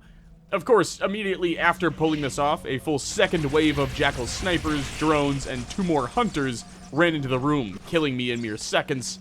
But still, overall, I want to say I'm really proud of how I played this portion of the mission. Like, not to glaze myself too much, but I thought for sure this was gonna be like the start of Assault on the Control Room, where it takes like 3 hours to even make it past the first bridge. But in total, I think this took maybe 10, 15 minutes. And about half of my deaths were simply due to not knowing where the enemies spawned in at, and then getting jump scared by half a dozen elites sprinting through the door that I was trying to walk through. Even the invisible elites portion I completed on my second try after learning that they were there. Sure, the energy sword guy ate like 500 plasma rounds, but still, I did it. This leads to a second tram ride and a second Cortana exposition dump, where she explains that everyone kinda hates the Prophet of Regret because he jumped the gun and attacked Earth without full console support. Also, during this portion, I swapped back to the remastered graphics, and guys, listen, don't throw stones, I hate to say it, but they beat the OG game for the underwater portion. You can actually see the ruins with it when you do the remaster. Guys, please. Listen, it's one of those rare instances where the remaster does it better, in my opinion.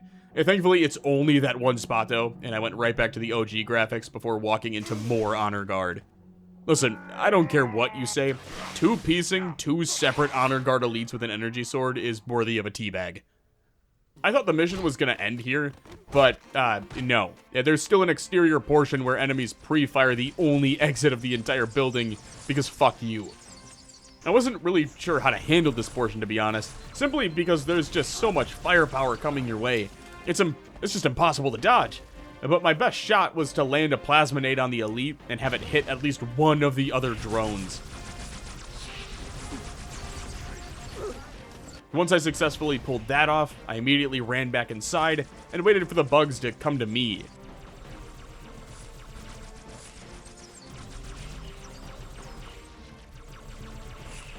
With the first wave dealt with, I pushed back up and cleared the second wave, leading to a pelican dropping off more supplies for what I'm assuming will be the final segment of the mission.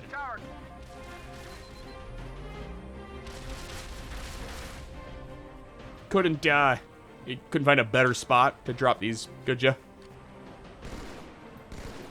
Oh good, more jackal snipers. Funny enough, I tried to loop around them and kind of just skipped this entire fight sequence. Like, I even managed to find a rocket launcher and hop on the final gondola towards the main tower, which made me feel like I just learned some ancient speedrunner tech. And that hype was short-lived, however, when I ran into a fuck ton of banshees trying to gun me down.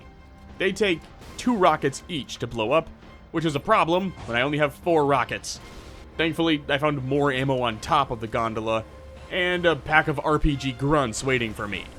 Oh, and some jetpack elites. Now this took about 3 or 4 tries, but after a couple minutes, I was able to get through it and reach the main tower.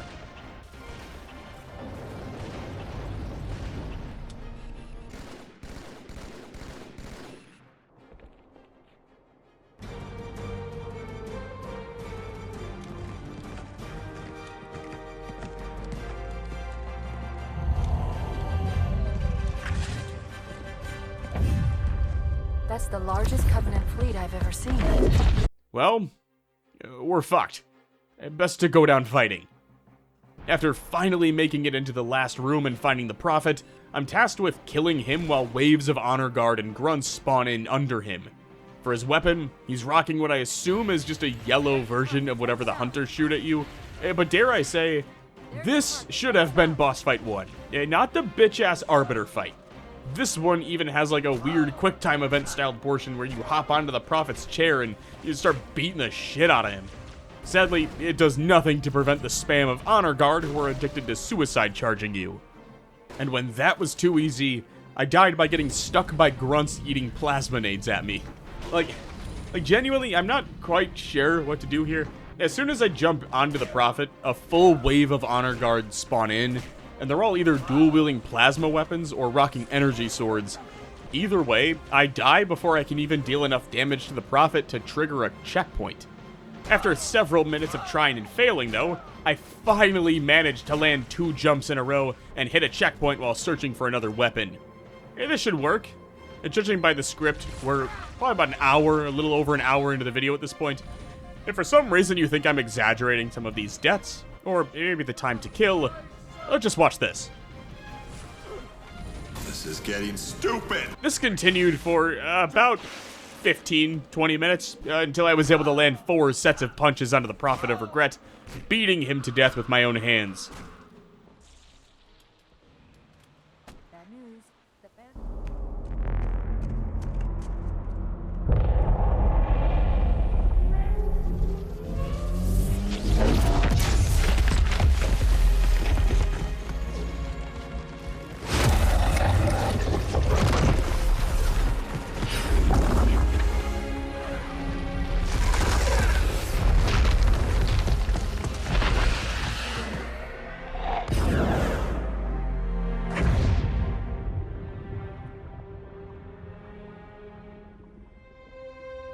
This is not your grave. But you are welcome. Did I just get eaten by a fucking kraken? Carnage report. 1 hour, 3 minutes, and 24 seconds to complete. 2 banshees, 41 elites, 4 hunters, 19 drones, 50 jackals, and 51 grunts, and 1 brute killed. Thoughts on the mission? It's very long. Arguably the longest in the game so far, but I honestly really enjoyed it. The gondola portions were very cool, the boss fight was stressful, but pretty enjoyable for what it was, and I liked the set pieces, especially the underwater segments. Overall, really enjoyed it. A tier maybe S tier, and if that was the hardest mission of the playthrough, then the rest of this video should be pretty smooth sailing.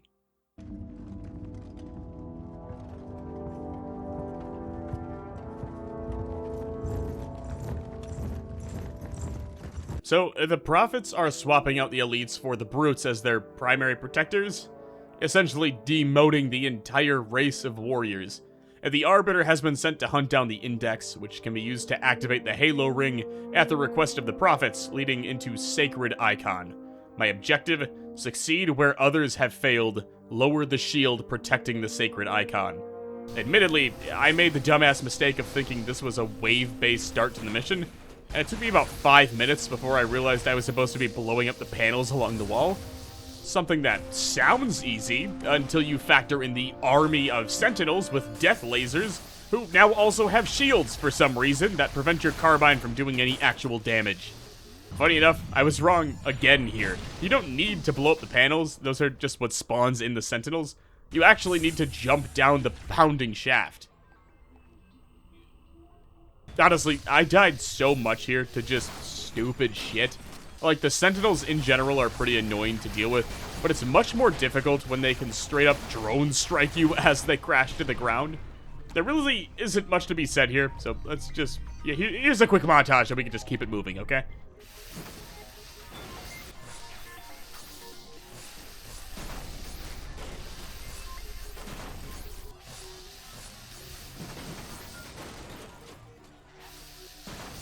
As I pushed into the 4th room, Tartarus hops on the comms and tells me that a bunch of his brutes died trying to get here, and that I'm getting close. Nice. Oh yeah, Tartarus is in charge now, instead of that Spec Ops elite I took orders from back in the Arbiter mission. And that does nothing to help with the Sentinel infestation here, but it's still worth mentioning in regards to the story. But speaking of drones, holy shit are they annoying. I'd put them on par with, if not a little worse than the Jackal Snipers. Because yes, the Jackal Snipers are a pain in the ass, but 9 times out of 10, you can remember where they are, and then go back and snipe them next time. With the drones, they're just relentless and ever-present. You can't eliminate all of them, and they shred you faster than any Covenant enemy ever could. They are so beyond stressful and frustrating to deal with, especially when you're the only target. I had times where I had to kill over a dozen just to move up to the next piece of cover, only to be killed by a dozen more that had flanked me while I fought the initial 12 in front of me.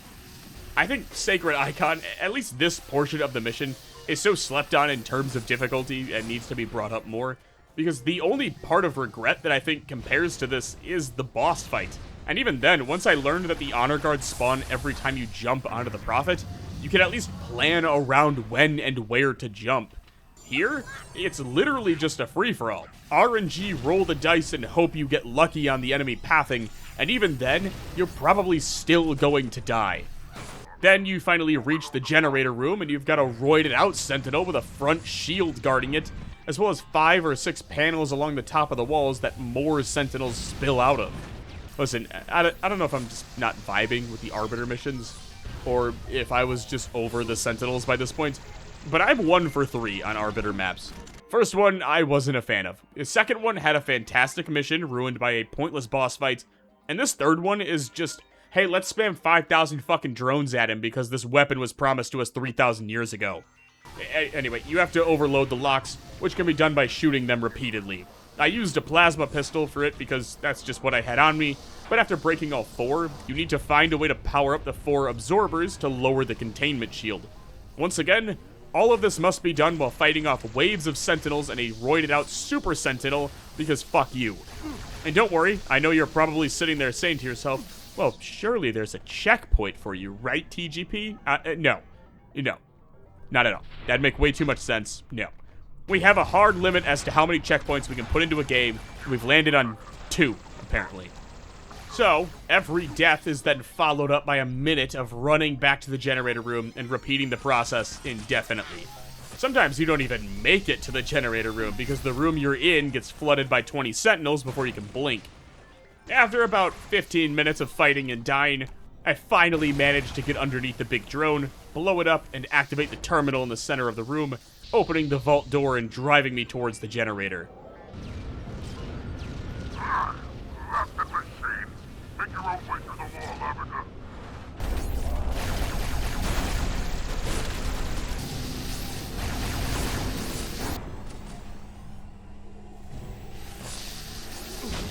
Be so fucking for real right now. I want to say I died more to Sentinels in this mission alone than any other enemy in Halo 2 throughout the entire campaign combined. This was my assault on the control room mission. It's just absolutely abysmal to play through. Not fun at all. One of the worst experiences I've had with Halo through and through. Fuck this mission. Fuck whoever worked on this mission. Fuck the moms of the devs who came up with the concept of shielded sentinels. I would rather eat a dry Arby's double beef and cheddar than play this mission again. Rant aside, after another 20 or 30 minutes of sitting here blowing up drones, I managed to make it through the wall portion and get inside, where I was ambushed by an army of Flood as I rounded the corner.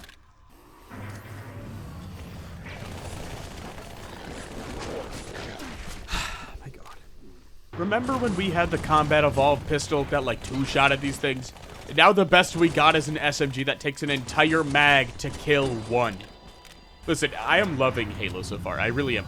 And I know Halo 2 is beloved by the fanbase, but we really need to have a conversation about scaling the difficulty by just making shit worse.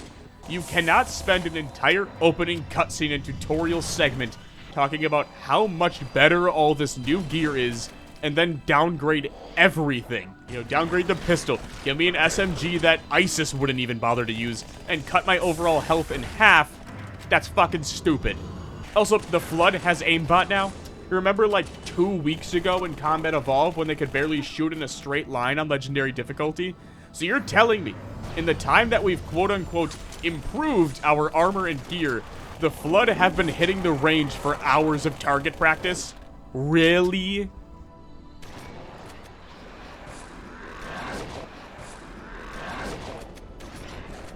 Fuck, I forgot about the insta-kill shotgun Flood. Add that to the list of enemies who can now one-shot you in this game. Speaking of weapons that they've actively made worse, remember in Combat Evolved when the shotgun could one-shot Flood from like 30 feet away? Well, now it takes 3 shots to kill one Flood 10 feet away. But don't worry, because from that exact same range, you can be one-shot by it. This is what I'm talking about. They made half of the weapons dog shit for reasons, but then spend an entire chapter of the campaign talking about the upgrades that have been made. These aren't upgrades. You didn't make anything better. You just made half the shit worse and then called the untouched stuff good. Like, what the hell's the point? What's the reasoning for making good weapons bad now? Change for the sake of change doesn't make it good. It just makes me wish they lobotomized you before you made the Destiny franchise. This mission has single-handedly taken my favorite aspect of Halo, the Flood missions, and made me hate them. How most of you feel about Halo 4 and 5 is how I feel about this mission compared to the rest of the campaign so far.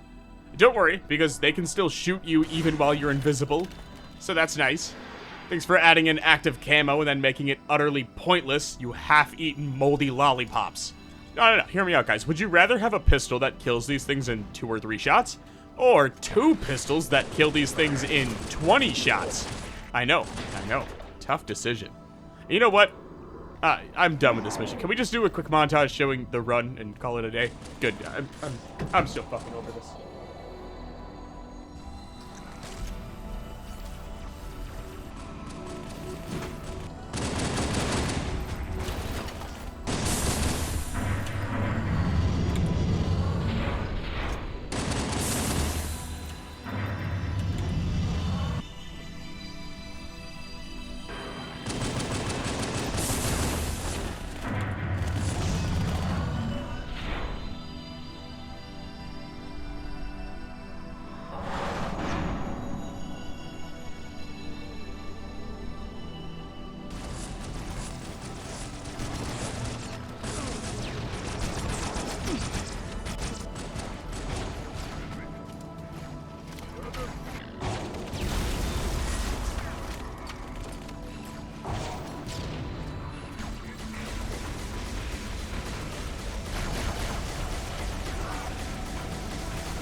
cartage report, 57 minutes, 39 seconds to complete. A score of minus 2,375, 45 sentinels, 34 flood combat, and 9 carriers killed.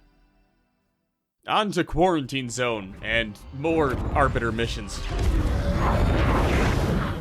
In the center of this zone is a sacred icon critical to the Great Journey.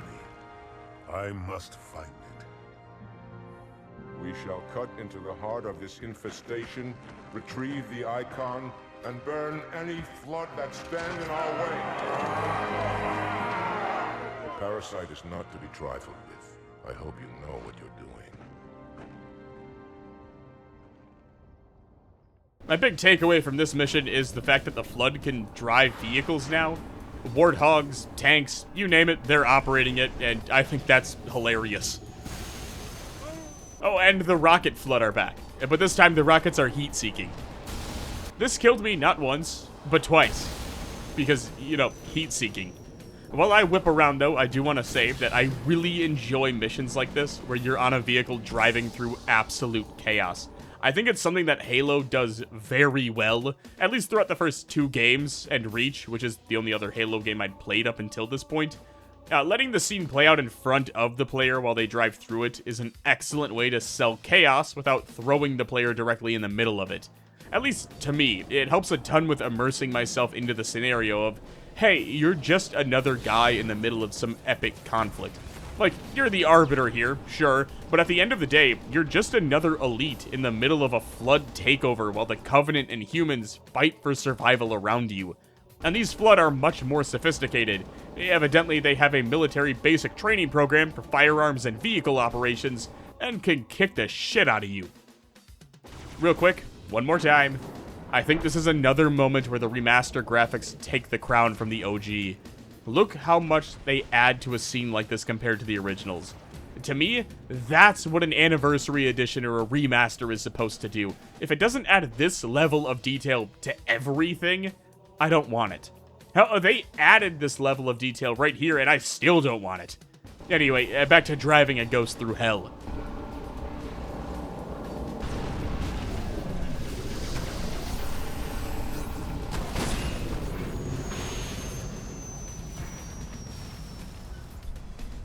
After dodge, duck, dip, dive, and dodging my way through both Covenant Wraiths and UNSC Scorpions, I found myself face to face with Sentinels. Again. After back-to-back deaths trying to fight my way through, I instead opted to just turn on camo and sprint through the area.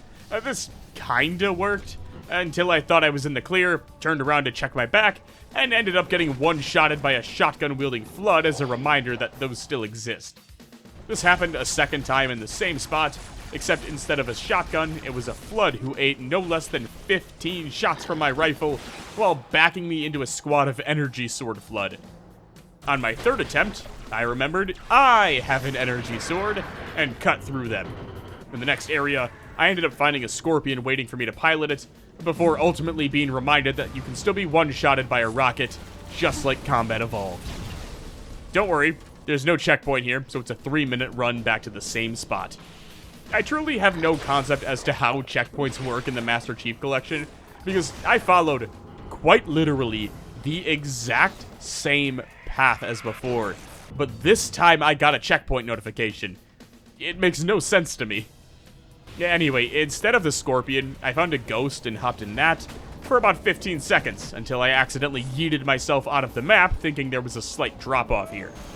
After driving through some more chaos, I had something happen where the only way I can describe this is what would have happened if Pat McAfee tried to meet Troy Polamalu in the C gap on that fake field goal attempt, except replace Pat with me and a ghost, and replace Troy Polamalu with a fucking UNSC turret. Those things must have been made out of tungsten and grit, because god damn. On my second attempt, I got punched through the door by something exploding behind me, and to this day, I have no idea what it was, but it doesn't matter, because on my third attempt, the exact same thing happened, just on the other fucking side. This asshole picked up and repositioned his turret, and then just waited for me to slam into it going mock Jesus. I actually made it inside on my fourth try, but only for like half a second before the Flood showed up and shot me back out of it. What's that saying, though? 5th time's the charm? Sure, let's go with that.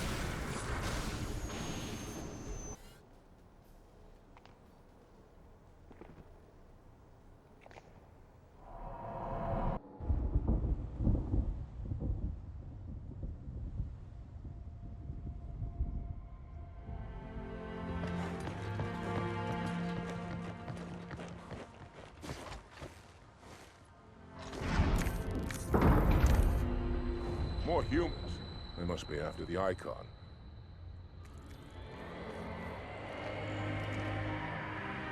On your way, Arbiter. I'll deal with these beasts.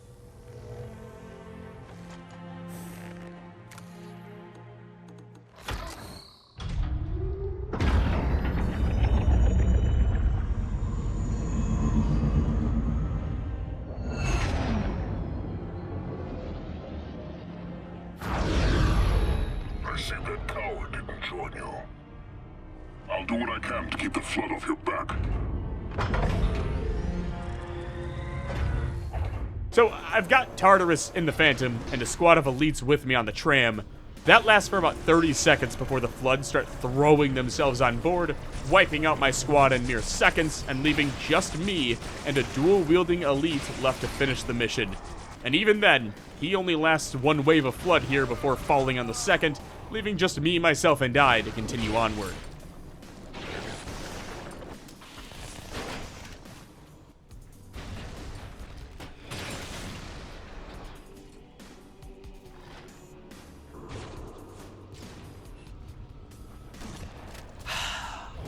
Naturally, no checkpoint here, meaning I have to replay the entire tram ride and subsequent fight sequences, totaling, and I'm not making this up, over 5 minutes of progress.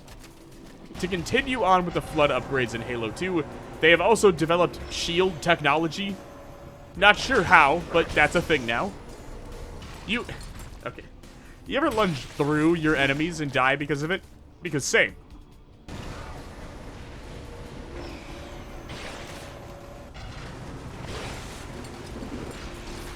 Upon reaching the top bridge, I pushed inside to find tons of dead Flood, ending the mission and triggering the following cutscene.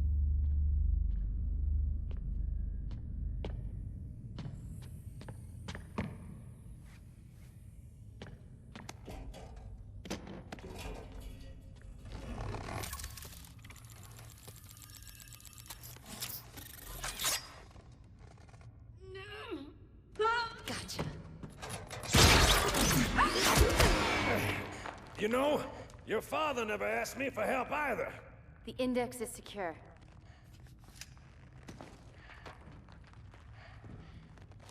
Mackenzie, Perez, how's our exit? You hear me, Marines? We got trouble.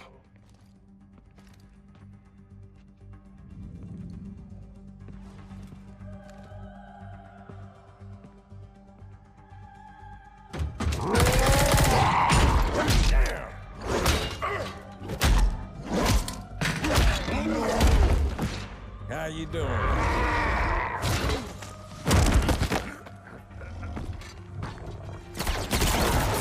Sergeant, stay down! Johnson, you all right? Johnson!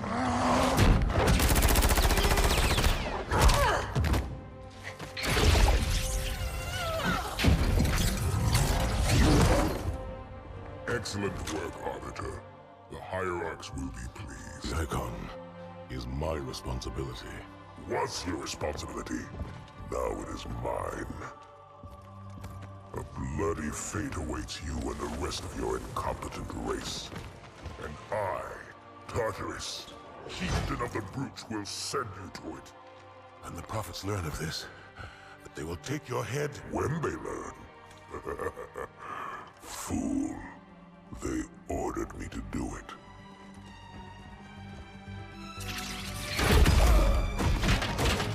God damn. I mean, I feel like I could see this coming, given that the Prophet's plan all along was for the Arbiter to die. But still, Tartarus OP. A Carnage report, 31 minutes, 17 seconds to complete, 37 Flood combat killed. Honestly, one of my favorite missions on the Arbiter storyline. It was over-the-top chaotic without feeling over-the-top and possibly difficult for the sake of it. Throw the cool map design in, and overall I really enjoyed it.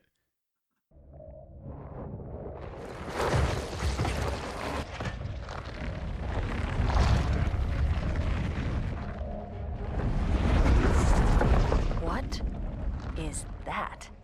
I am a monument to all your sins.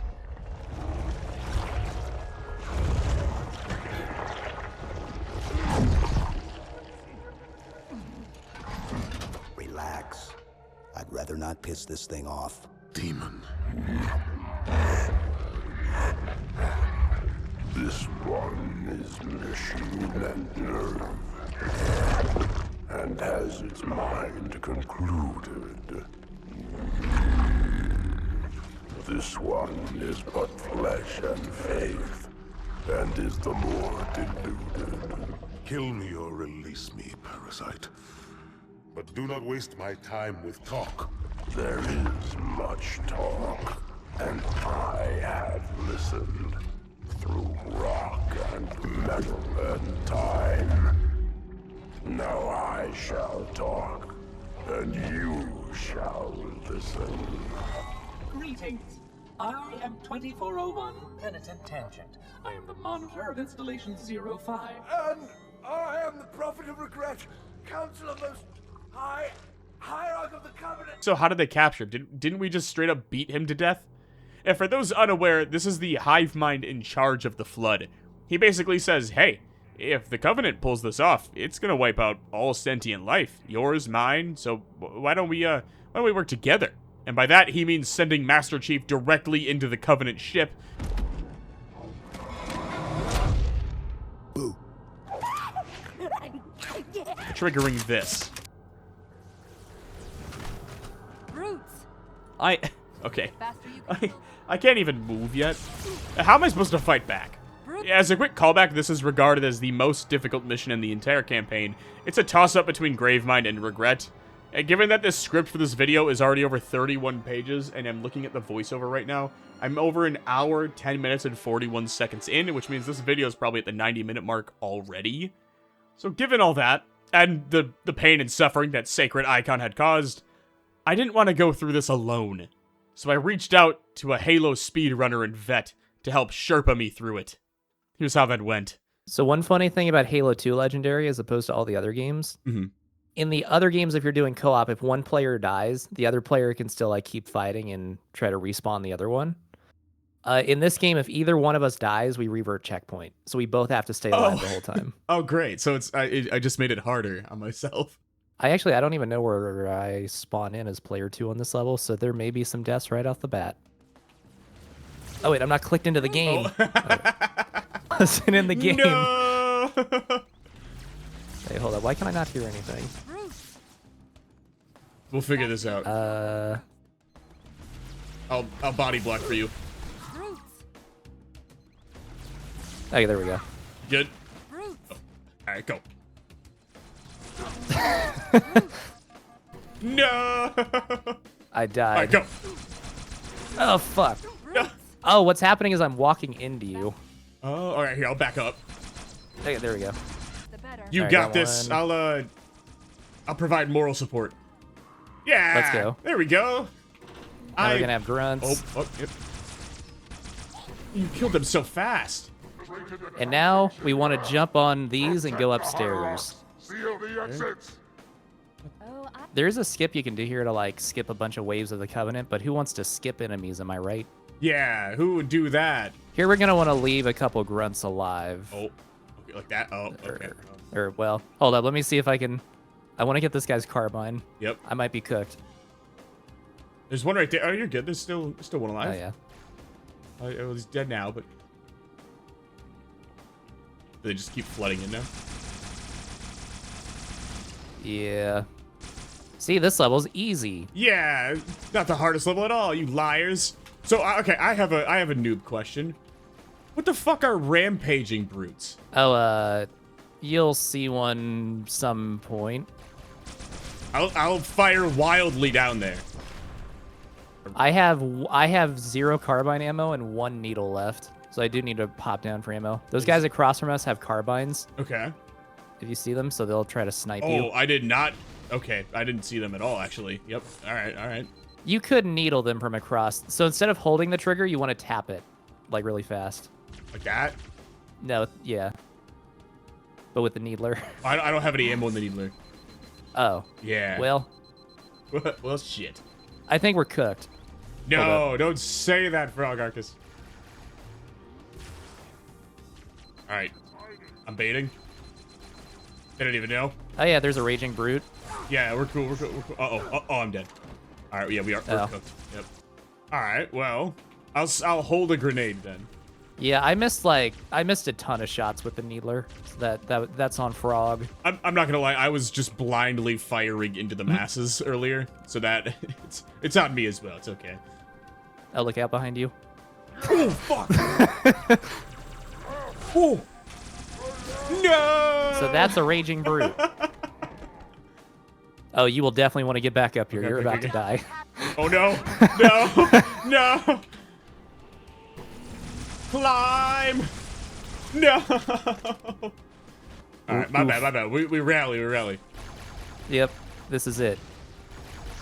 The checkpoints.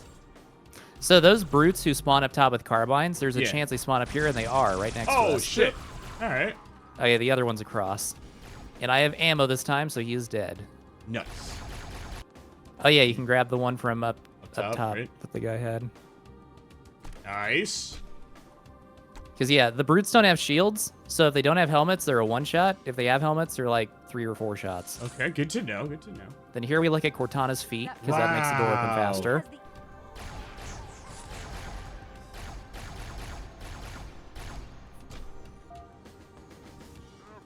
Oh.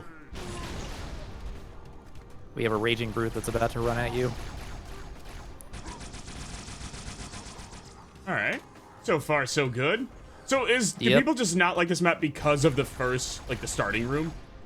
The first room is definitely the hardest room, I think. The other hard part is the prison, which also sucks. Okay. We'll get there pretty quick. Okay, so I was like, the whole place looks sick. Like, this looks awesome. No, yeah, I love this level. And yeah, it does get a lot more complex as we, I won't spoil what happens, but yeah.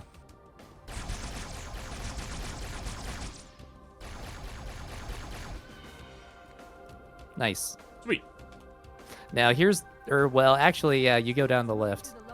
I don't wanna. You go down the lift. Step right in. Nope. You. This is your channel. You do it. 360. Oh, that was mean. All right, well, they're dead. Nice. You're a pro gamer. Let's go. Let's go. Okay, here you want to hide to the side because a bunch of guys are going to run by. Halo is a stealth game, actually. Oh, I knew it. All right, we're good. All right. I will say, I think I prefer the Jackal sniper, like that beam rifle, more than the actual regular sniper rifle. Yeah, the beam rifle's cool. I almost died. Same. It's like, Frog's got this. Okay, so here's some jackals are going to spawn in behind us, so we want to kind of push up into the next room so we don't get, like, flanked by both sides. Side over here. Up! I got stuck. Oh.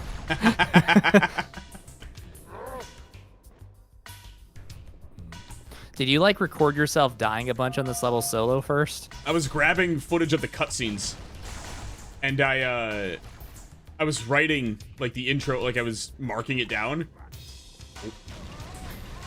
And, nice.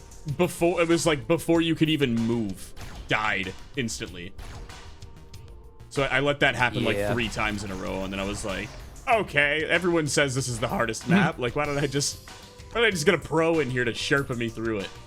So yeah, this is the last room before the other really bad part. Okay. Which, I know how to do solo. On co-op, it might be weird, because we both have to live. Oh, fuck. Don't know what happened here. Oh. All right. Do you want to wait a second?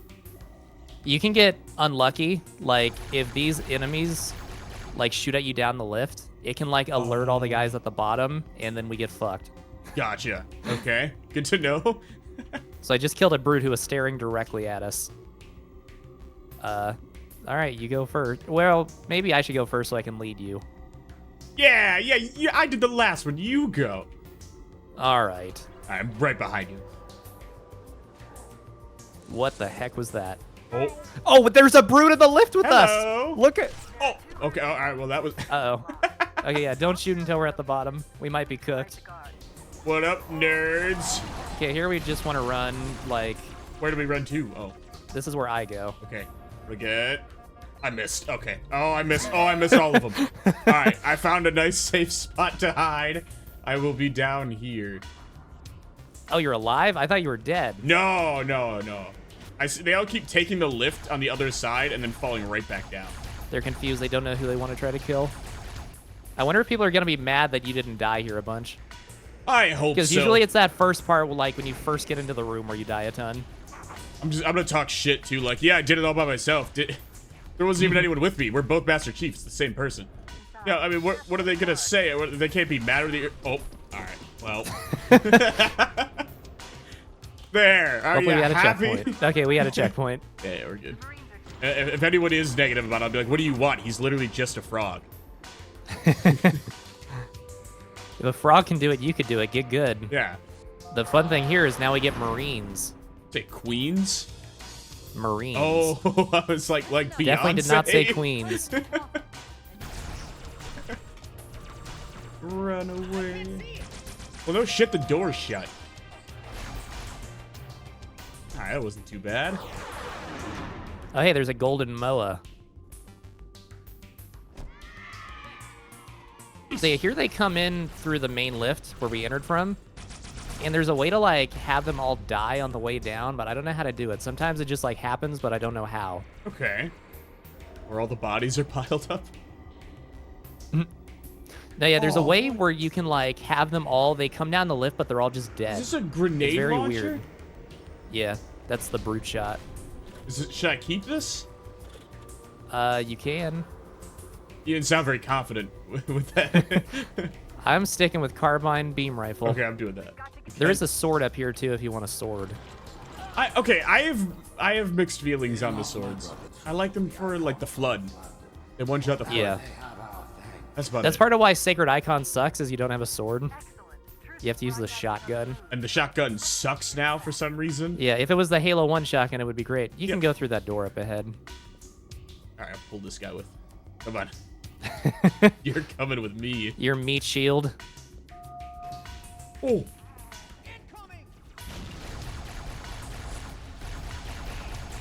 So now we get to fight elites as well as brutes and everyone else. Okay. Except the elites and the brutes don't like each other, so they're gonna like fight each other. So we're in the middle of a civil war. Yeah, it's like starting, right? Like that's what. Yep. Oh wait. Because the elites get. So the elites basically get kind of scapegoated after CE. Is that's the story? That's the lore. After reason? Regret dies. Oh, after and they're Regret. like, oh yeah, we got to put the brutes in charge. After the Arbiter gets like ripped, like gets almost publicly executed and tortured and stuff, and they're all like cheering. I thought it happened then, and they're all kind of, oh. Well, I think like the stated reason is like, oh, because the elites failed protecting Regret. But like the actual like lore reason is the prophets always wanted the brutes because they're easier to control. Gotcha. Okay. Did you see me just fly across the room? I need to do that in front of you. Was that the lunge with the sword? Yeah. That was a sword fly. So yeah, I literally just flew across like the entire hallway. Hold up, I'll show you what I'm talking about. You should record me doing it like in front of you. I'm not very good at it though, so this may take a few tries. That's okay. Like that. Although I bumped into something, but yeah, you can literally like fly across the map. If you... What the fuck? Oh. Where's the checkpoint? Oh, I died. Did you die? Oh, it's cool. It's cool. Oh, there's another thing you can do called a sword cancel, but these I'm really bad at. Oh, well. My bad, my bad. Did you see that? I'm sorry, I did not. I was grabbing my own sword.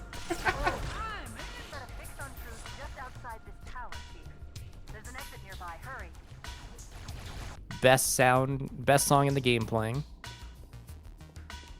Oh, I have music muted. Ain't no way. You're missing out.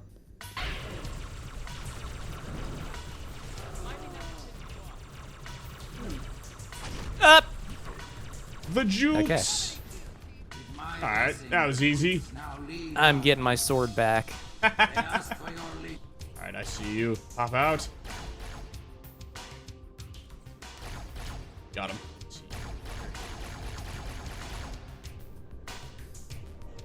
I don't want to go out there. There's one more to the left. Nice. Oh yeah, did you see that? I did. Yeah. Let's go. So there you go. You won't have to play because the skulls in this game you can only get on legendary. Okay. So you won't have to. Oh, you have to come back get here. all the skulls?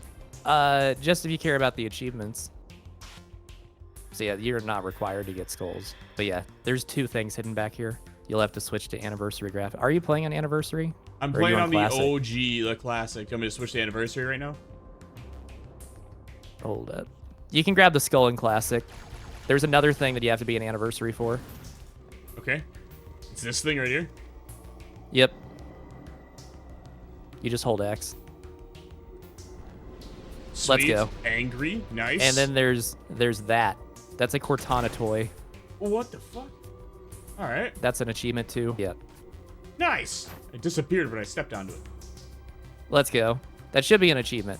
It was. Collect the Cortana toy in Gravemind. Fuck yeah.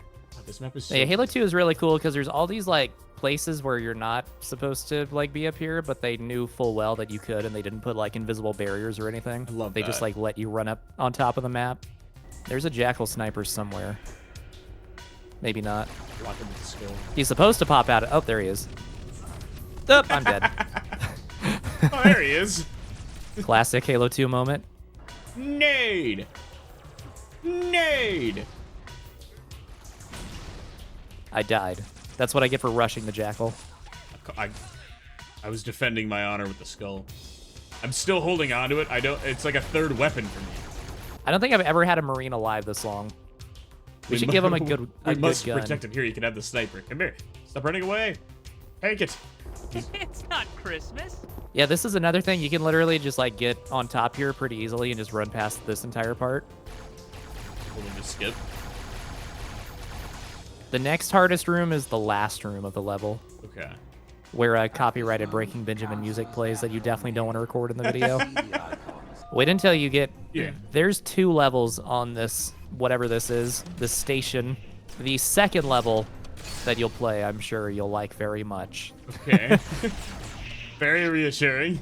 Is it still Master Chief, or does the Arbiter come back? It still is Master Chief. Okay. I think the last 2 Arbiter levels, I think, are much better than the other ones that you played. I think, because, yeah, Sacred Icon sucks. Quarantine Zone, I don't really like. Ciao. Up! I was not paying attention. I thought he died, to be honest. Oh, no, I meant to do that. Was that the Marine? Yeah, he's cracked. Insane. Come on, my friend. He almost immediately ran off the map. Oh, is he not coming with? Is he scared? Oh, now he is. All right, we're good. Come on, buddy. So yeah, getting up here is literally as easy as jump on the box and then boom, you're on top of the map. But yeah, there's just like a couple raging brutes and a bunch of grunts below us. We're not really like running past anything. No, I like it. I like this. I think this will be really cool. 'Cause I think there's a lot of people who are like hope because when I looked back, I'm like, oh, they keep going. You got close to discovering skips in Combat Evolved, so I think having like 1 or 2 like this will. Oh wait, the brute just killed our Marine. No. I did. Wait, hold up. The Marine just gave up and ran through. No. That's what we get for skipping. But I will take his sniper because a lot of ammo in it. So thank you, Marine. Yeah, I think that's the farthest I've ever had a Marine last on Legendary. This doesn't seem that bad. People are gonna be like, you didn't think it's that bad, try it solo. I'm gonna be like, no.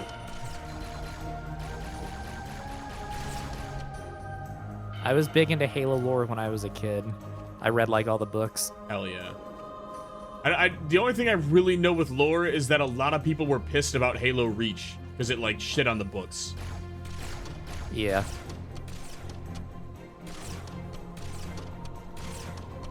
I was gonna let the sword guys try to chase you. You monster. But you were on top of it. He's too good. Oh, okay. Dang. Oh, you dropped the skull. No! You just picked it up and ran away with it.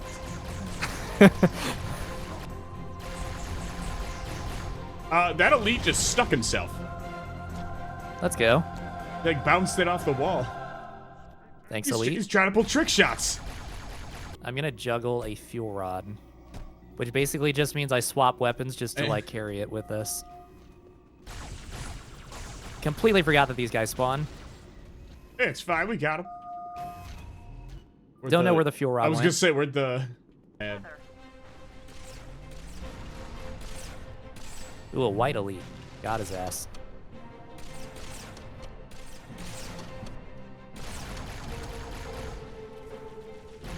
I hate these bugs so much. Just hiding behind. Don't hide, white elite. Their shields recharge so fast too, so he's gonna have full shields again. Oh yeah, the bugs just destroyed him. We're gonna spawn behind us. If you look upstairs. Oh yeah. Easy. I brought the pro.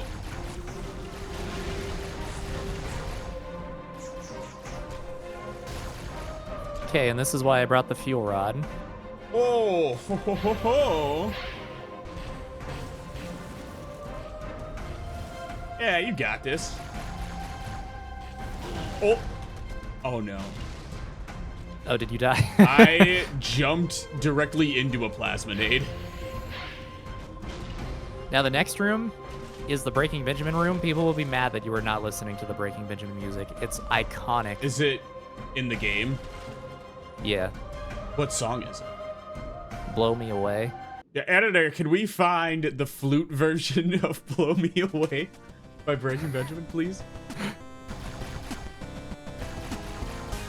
This room's kind of tough. We just actually hold we just up. let them kill each other? I know it. Well, we just killed all the brutes, so that we could do that, but now we can't. Oh, well, yeah. Oh, more hunters.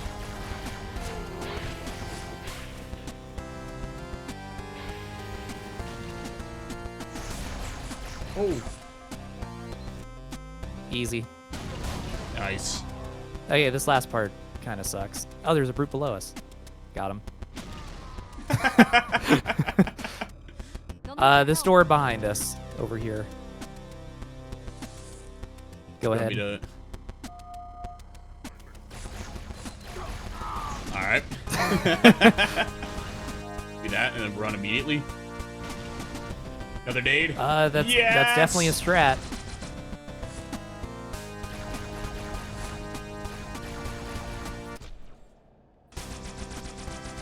Oh, he just deflects needles? Let's go. That's the end of the level. Oh, nice.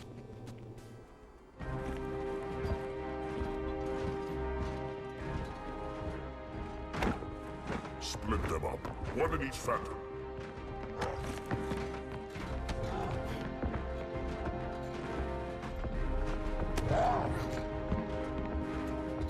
The hopes of all the Covenant rest on your shoulders, Chieftain.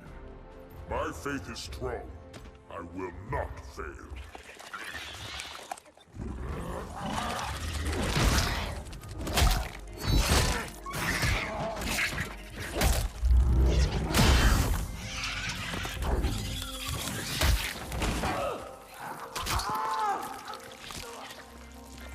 Let him be. The great journey waits for no one, brother. Not even you.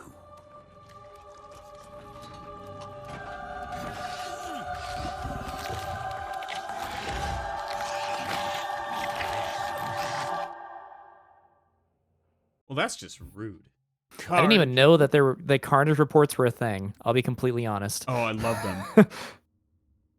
I knew that they were in like multiplayer. Yeah, I think you got more kills than me on every single category. That's wild. At least you killed one hunter. Yeah, I did my part. Yeah, easy. People are like, "Oh, Gravemind's so tough. Oh, no one warned this guy about Gravemind." You know what? Fuck those guys. This was the easiest mission in the entire campaign. Well, that was fun. Yeah, all in all, we did it in under an hour, which makes me feel like I just saved myself like 6 hours of running it solo. That being said, I totally understand if a couple of you feel cheated out of watching me death cycle on Gravemind. But, in my defense, that's fucking Frog Archist. I'm never passing up an opportunity to play and learn from someone with his skill and knowledge. Regardless, I want to give a quick recap. Basically, throughout the Gravemind mission, you're hunting for the Prophet of Truth to prevent him from activating Delta Halo. During the mission, though, the Brutes are kind of like ceremoniously promoted to the top race in the Covenant over the Elites, and almost instantaneously begin executing and genociding the Elites, sparking a civil war between the two. So all that's happening at the same time, while you try to navigate your way through High Charity. With that, it's time to move into Uprising. We're back as the Arbiter now, and our primary objective is to simply defend yourself from the Brutes. Just how that went.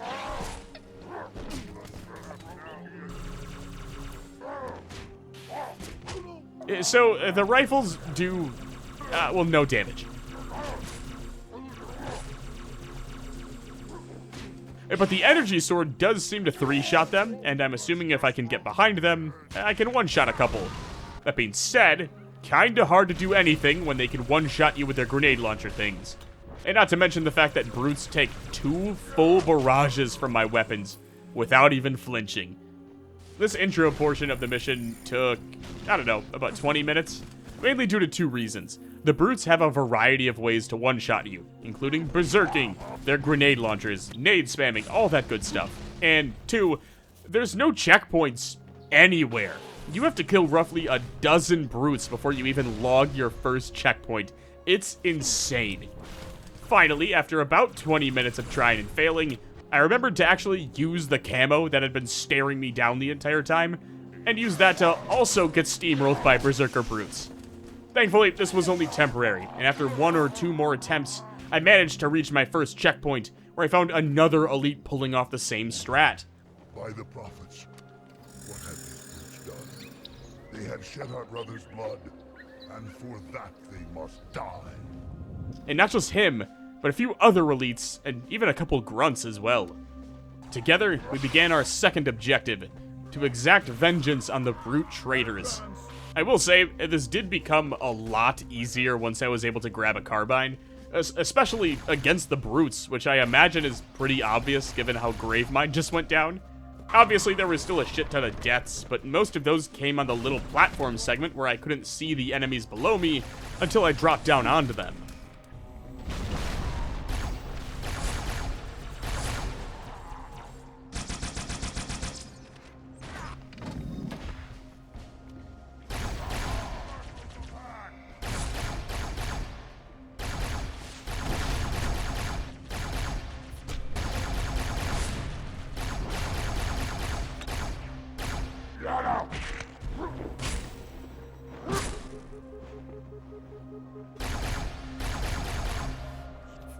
After making my way through the gauntlet, though, I found myself back outside and staring down not just Brutes, and not just Shield Jackals, but Brutes, Shield Jackals, and Sniper Jackals. Lovely. Now, there is a ghost here that you could take, but, well, looks like I'm walking, boys. Okay, thank God. I was not about to walk all this. This next portion, I just tried to, dodge, duck, dip, dive, and dodge. The same thing. My way through, which took more than a few attempts. There's Jackals, Snipers, Brutes, turrets, Brutes riding ghosts. It's just an absolute mess. There is at least 1 checkpoint I managed to grab, though, along with a new ghost, which is great, because the next section is rough. Every enemy is pre-aiming the turn at the end of the Spiral River here, including the grenade launcher brutes and jackal snipers. It's a good time. I even tried parking and sniping the jackals before I triggered the volley, but at one point I thought I had it, but was blown up as I passed the remaining brutes, so no. But finally, after another 5 or 6 tries, I managed to get through that section and immediately drove directly into another jackal sniper.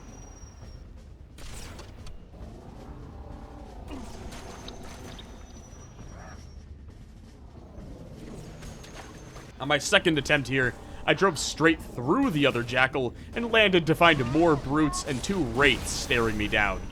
Oh, and this happened. This took forever to get through. Honestly, it was almost as bad as the start of the mission, and for pretty much the same reasons. Except now there's tanks. After stopping and sniping most of the remaining enemies, I did manage to hit a checkpoint where I found a small armory, and that was also pre-sighted by grenade launcher brutes and jackal snipers.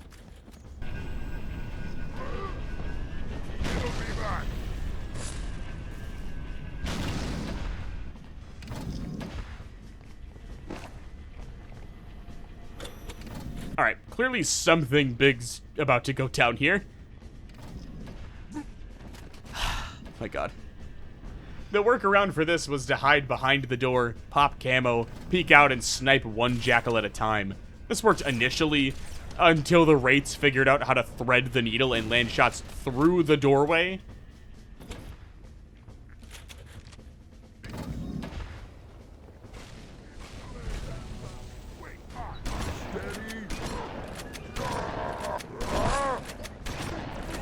Okay, genuinely, what is the deal with the shotgun? Why is it this bad? Is it just because I'm on Legendary, or did Bungie actively sabotage this weapon for Halo 2? Because why does it take 5 shots to kill a brute at point-blank range? Why even have the gun available to pick up here? Now, you may be sitting there and asking yourself, why are you still using it then, TGP, if you hate it so much?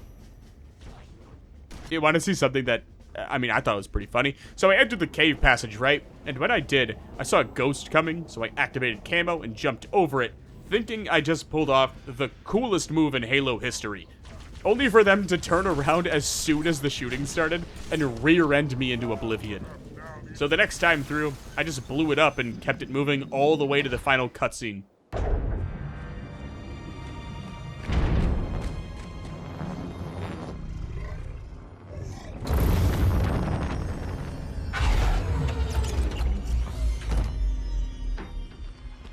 By the rings, Arbiter. The counselors, are they murdered by the brutes? Vile, disloyal beasts. The prophets were fools to trust them.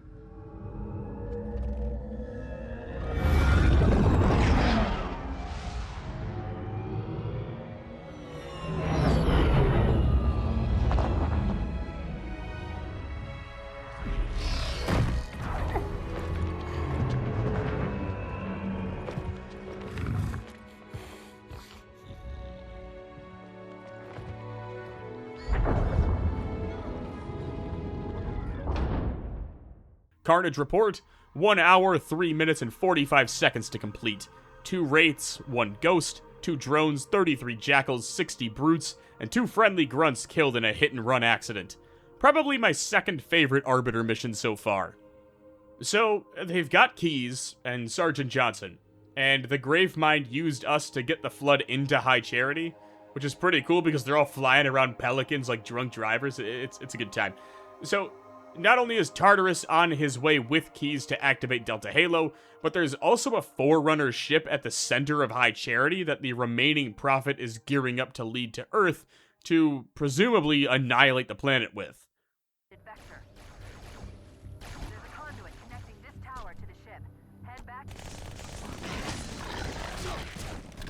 Fuck, I wish I had an energy sword right now. Hey, okay, there we go.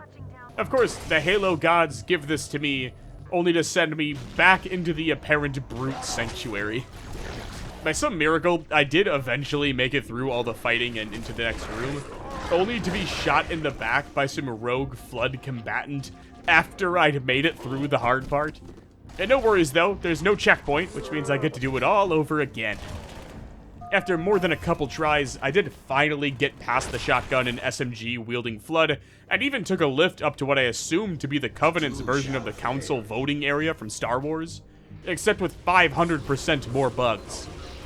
But after sniping all of them and playing a bit of futuristic Subway Surfers, I was able to clear the area and push on, directly into more flood who had their way with me. This part was a bit annoying because you've got 3 or 4 flood coming out the front door, and most of them have shields, so you can't really one-shot them. But behind you, more bugs spawn in and effectively sandwich you between the two. First, I tried brute forcing my way through. Then, I tried spamming a needler and plasminades. When neither of those options worked, I tried to bait the flood out and into attacking the bugs. But when that didn't work, I tried to wait and shoot down the bugs before the flood got there. Really, what ended up working out, though, in the end, was a combination of everything. I shot most of the bugs before they arrived using the rest of my beam rifle ammo, then turned around and spam-naded the flood before spamming the energy sword on the rest. This next portion, though, oh my god, do I love it. You want to talk about setting the tone? So, you progress deeper into this compound, right? But now it's basically pitch black. You have to use the flashlight for it, at least on the classic graphics. There's flood patrolling the area that you can dodge and kind of stealth walk around. But ahead of you, brutes and jackals. There's no time to fight them, though, because once you're spotted, a sea of flood come, flooding in behind you. So you have to keep pushing forward into the brutes and jackals, but the deeper you go, the more infested and decrepit the hallways become. There's these big-ass spore ball sacks stuck to the side of the walls. It's foggy and misty from all the spores and explosions, and I love all of it. Even if it took me like 15 minutes to get through because there's no checkpoint and the flood have shotguns. What ended up working out best for me was to simply dodge most of the enemies. And again, I know we're kind of calling back to the beginning of the video, but that, combined with an abundance of luck, led to me only dying like a dozen times here. This felt a bit like the library from Combat Evolved in the sense that there's some really interesting dialogue here between the Gravemind and the remaining Prophet, but I couldn't really focus on what was said on account of sprinting for my life through waves of enemies in a dense and heavy fog. This has to be near the end of the mission, though, because I rode the elevator up to the Prophet's private quarters, where I found several honor guard, snipers, and flood waiting for me. And even when I managed to reach the final room while the flood and brutes fought, I still couldn't get inside, resulting in the flood killing me while I panic swung the energy sword around like a fucking lunatic.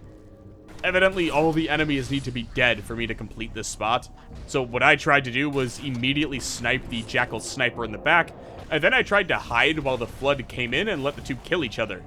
When both sides were weakened, though, I could pop back up and start cleaning up the stragglers.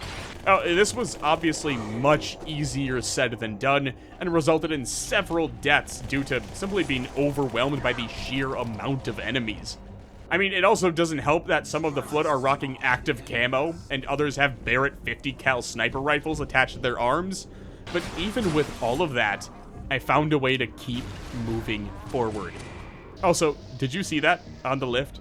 I'm pretty sure I just passed a skull. So, they're using the Forerunner ship to power the city, and it's disengaging, as in they're abandoning the city to save themselves, all while spewing rhetoric about fighting off the Flood and how this won't be the end. I really like that, because nothing sells evil like abandoning your own people. Forget about the Flood. You've got to get aboard. I can't go with you.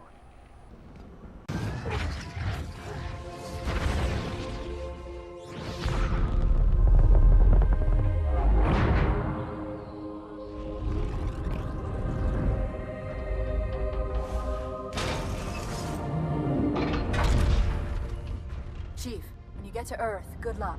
After I'm through with truth. Don't make a girl a promise if you know you can't keep it.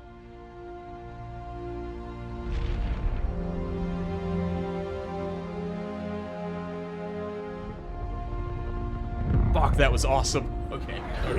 Carnage report, 33 minutes, 57 seconds to complete, 28 flood, 1 carrier, 12 drones, 5 jackals, 6 brutes killed.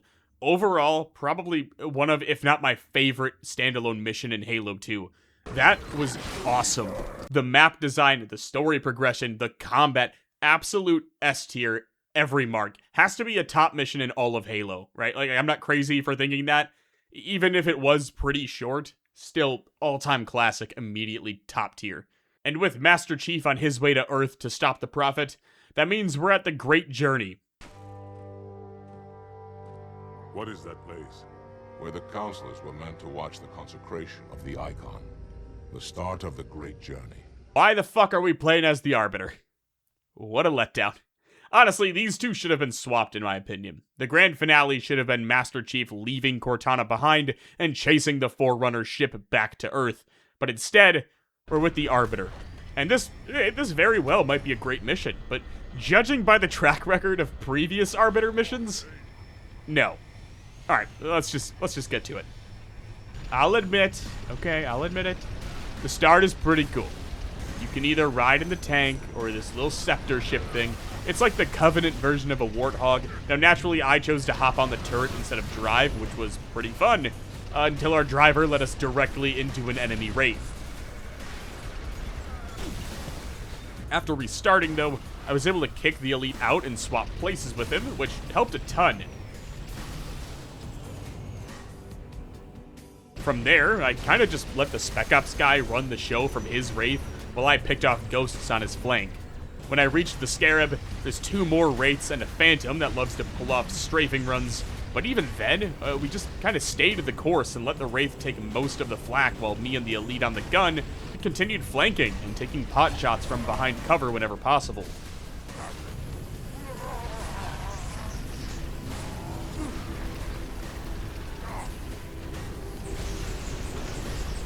Upon reaching the entrance to the building, I met with 2 hunters and another elite. But lo and behold, the hunters have joined forces with the elites, giving me a few powerful allies to take into the next section, and guys, they walked shit down. Oh my god, it was a massacre. Even a squad of brutes was waiting for us, wiped out. Like, can we, editor, can we show some of the carnage? Because this was so fucking cool.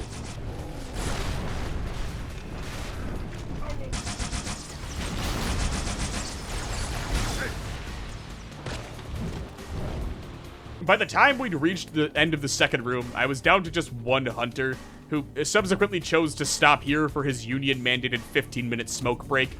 Sadly, the elites aren't part of the Union anymore, so I was forced to continue on solo. But even then, I just kind of relied on active camo and the carbine beam rifle combo. Even when a Phantom pulled up to help the Bugs and Jackal snipers, I stayed calm and hid behind the pillars, only popping out when my camo was on, and then lobbed a few nades and spammed the carbine until the area was clear. Granted, there were a few mishaps along the way, but overall, I feel like everything went very smoothly here. I even had an Ex Machina moment where a new set of 2 hunters just came busting through the side door to save the day while I was getting my ass beat by a pack of brutes.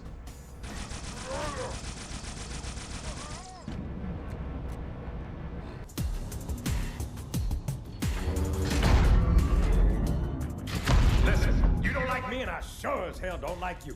But if we don't do something, Mr. Mohawk's gonna activate this ring, and we're all gonna die. Tartarus has locked himself inside the control room. Well, I just happen to have a key. Come on, grab a banshee and give me some cover. Gonna know what's coming. Fuck yeah, dude. You'll love to see it. Sergeant Johnson's rocking the Scarab, which means I'm on air support duty, protecting him with a Banshee. While Johnson lasers the tanks, I was able to help a bit by getting behind them and pulling off a few strafing runs. But nothing compares to watching Sergeant Johnson line up a shot and send it home. With the tanks destroyed, it's into the canyon where Covenant ground ships attack from below, while turret placements hammer both of us from up top. This was a bit tricky, just because of how powerful the turrets are against the Banshee. So I took it slow and worked through them one at a time while waiting for Johnson to make his way over. The hardest part of this portion was honestly just a mix of Banshees and turrets. To my knowledge, the Banshees spawned continuously, so it was more about distracting the enemies than actually destroying them. Regardless, I was able to hold them off long enough for Sergeant Johnson to push his Scarab past 2 tanks and start firing shots into the doorway of the control room. While he did that, though, look what I found. Now, I think this is the Phantom from the earlier portion where I was fighting drones and jackals on the bridge, and that turned out to be the case, seeing as there were extra weapons, ammo, and nades waiting for me to pick them up right before heading back to take on Tartarus. At first, I assumed I was walking directly into a boss fight, but right before that, there's actually way more brutes for you to kill, or be killed by. There are a few glass floors here that you can fall under temporarily that I think were placed as a way to use stealth in the room, so I tried to do that and just pop up whenever I felt it was safe to try and kill a few before hopping back down and hiding again. The Needler was definitely the play here, and after relying on that strategy for 2 waves of brutes, including a group of honor guard, I was ready.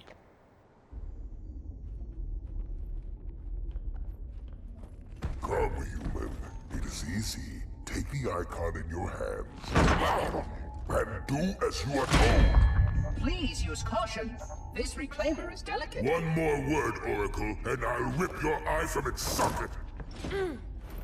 Which is nothing compared to what I'll do to you. Tartarus, stop. Impossible. Put down the icon. Put it down and disobey the Hierarchs? There are things about Halo even the Hierarchs do not understand. Take care, Arbiter. What you say is heresy. Is it? Oracle, what is Halo's purpose? Collectively, the 7. Not another word. Please. Don't shake the light bulb. If you want to keep your brain inside your head, I tell those boys to chill. Go ahead. Do your thing. The sacred rings, what are they? Weapons of last resort, built by the Forerunners to eliminate potential flood hosts, thereby rendering the parasite harmless. And those who made the rings? What happened to the Forerunners? After exhausting every other strategic option, my creators activated the rings. They and all additional sentient life in 3 radii of the galactic center died as planned. Would you like to see the relevant data? Tartarus, the prophets have betrayed us. No, Arbiter! The great journey has begun, and the brutes, not the elite, shall be the prophet's escort.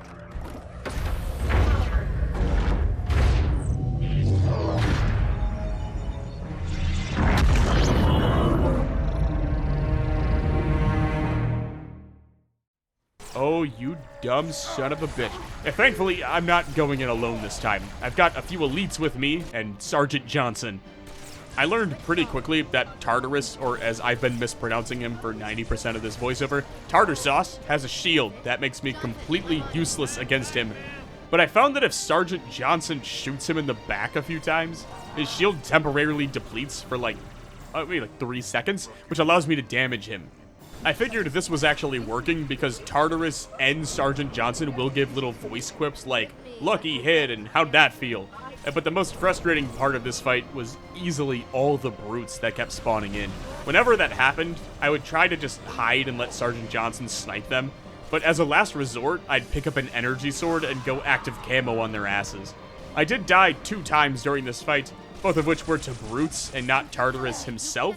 But overall, this was clear and away the best Arbiter mission, and I'd argue one of the best missions in Halo 2 as a whole.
What's that? A beacon. What's it doing? Communicating at superluminal speeds with the frequency of... Communicating with what? The other installations. Show me. Fail-safe protocol. In the event of unexpected shutdown, the entire system will move to standby status. All remaining platforms are now ready for remote activation. Remote activation? From here? Don't be ridiculous. Listen, Tinkerbell, don't make me... Then where? Where would someone go to activate the other rings? Why the Ark? Of course.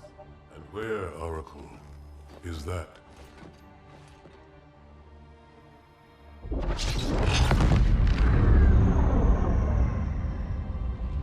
got a new contact. Unknown classification. It isn't one of ours. Take it out. This is Spartan 117. Anyone hear me? Over. Isolate that signal. Master Chief, you mind telling me what you're doing on that ship? Sir, finishing this fight.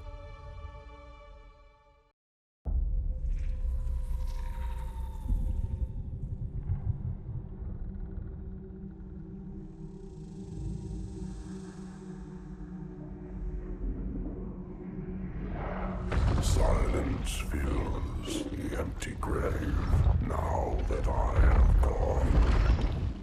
But my mind is not at rest, for questions linger on.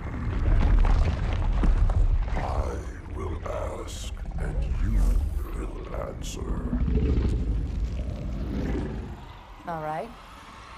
Shoot. Literal goosebumps there. Total campaign carnage report. 11 hours, 2 minutes, and 22 seconds of game time. 2,727 enemies killed. 525 total deaths. Compare that to Halo Combat Evolved. I had approximately 2,200 less kills and died 209 more times while taking about 90 minutes longer to beat the campaign. But Halo 2 also has 3 more missions than Combat Evolved, so overall, I cleared this campaign at a faster rate per mission than Combat Evolved, despite it being much more difficult, which made me feel pretty good about myself. Halo 2 has been some of the most fun I've had with a video game, while simultaneously being one of the most rage-inducing things I have ever put myself through. It's got the highest highs and the lowest lows, in my opinion. I loved the battle rifle, the map designs, the art style, and the story. All of that rocked. The final 2 missions, dare I say, my favorite so far across both Halo 2 and Combat Evolved. Even the Jackal snipers weren't that bad or rage-inducing. But the lows for me were the first boss fight of the entire catalog, not including the Spartan, Master Chief, and instead the Arbiter fighting a Heretic. The fact that they nerfed the shotgun and pistol through the floor and then gave the players an SMG that's actually worthless was incredibly frustrating. But nothing, and I mean nothing, will be more frustrating than giving the Sentinels shields in Sacred Icon and then cramping their spawns up to 11 on the tightest, most congested map in the franchise so far. Tangent aside, thank you all so much for watching. And a very big thank you to the special guest Frog Arcus for the cameo. A link to his channel is down in the description. I highly, highly, highly recommend you check him out if you like Halo content. Overall, I've been told time and time again that Halo 2 Legendary is the hardest installment in the series, and I believe it. But really all that's done is make me more excited to play through Halo 3, ODST, Reach, and 4. So until then, I appreciate you all. Go call a loved one, and thanks for stopping by. Cheers.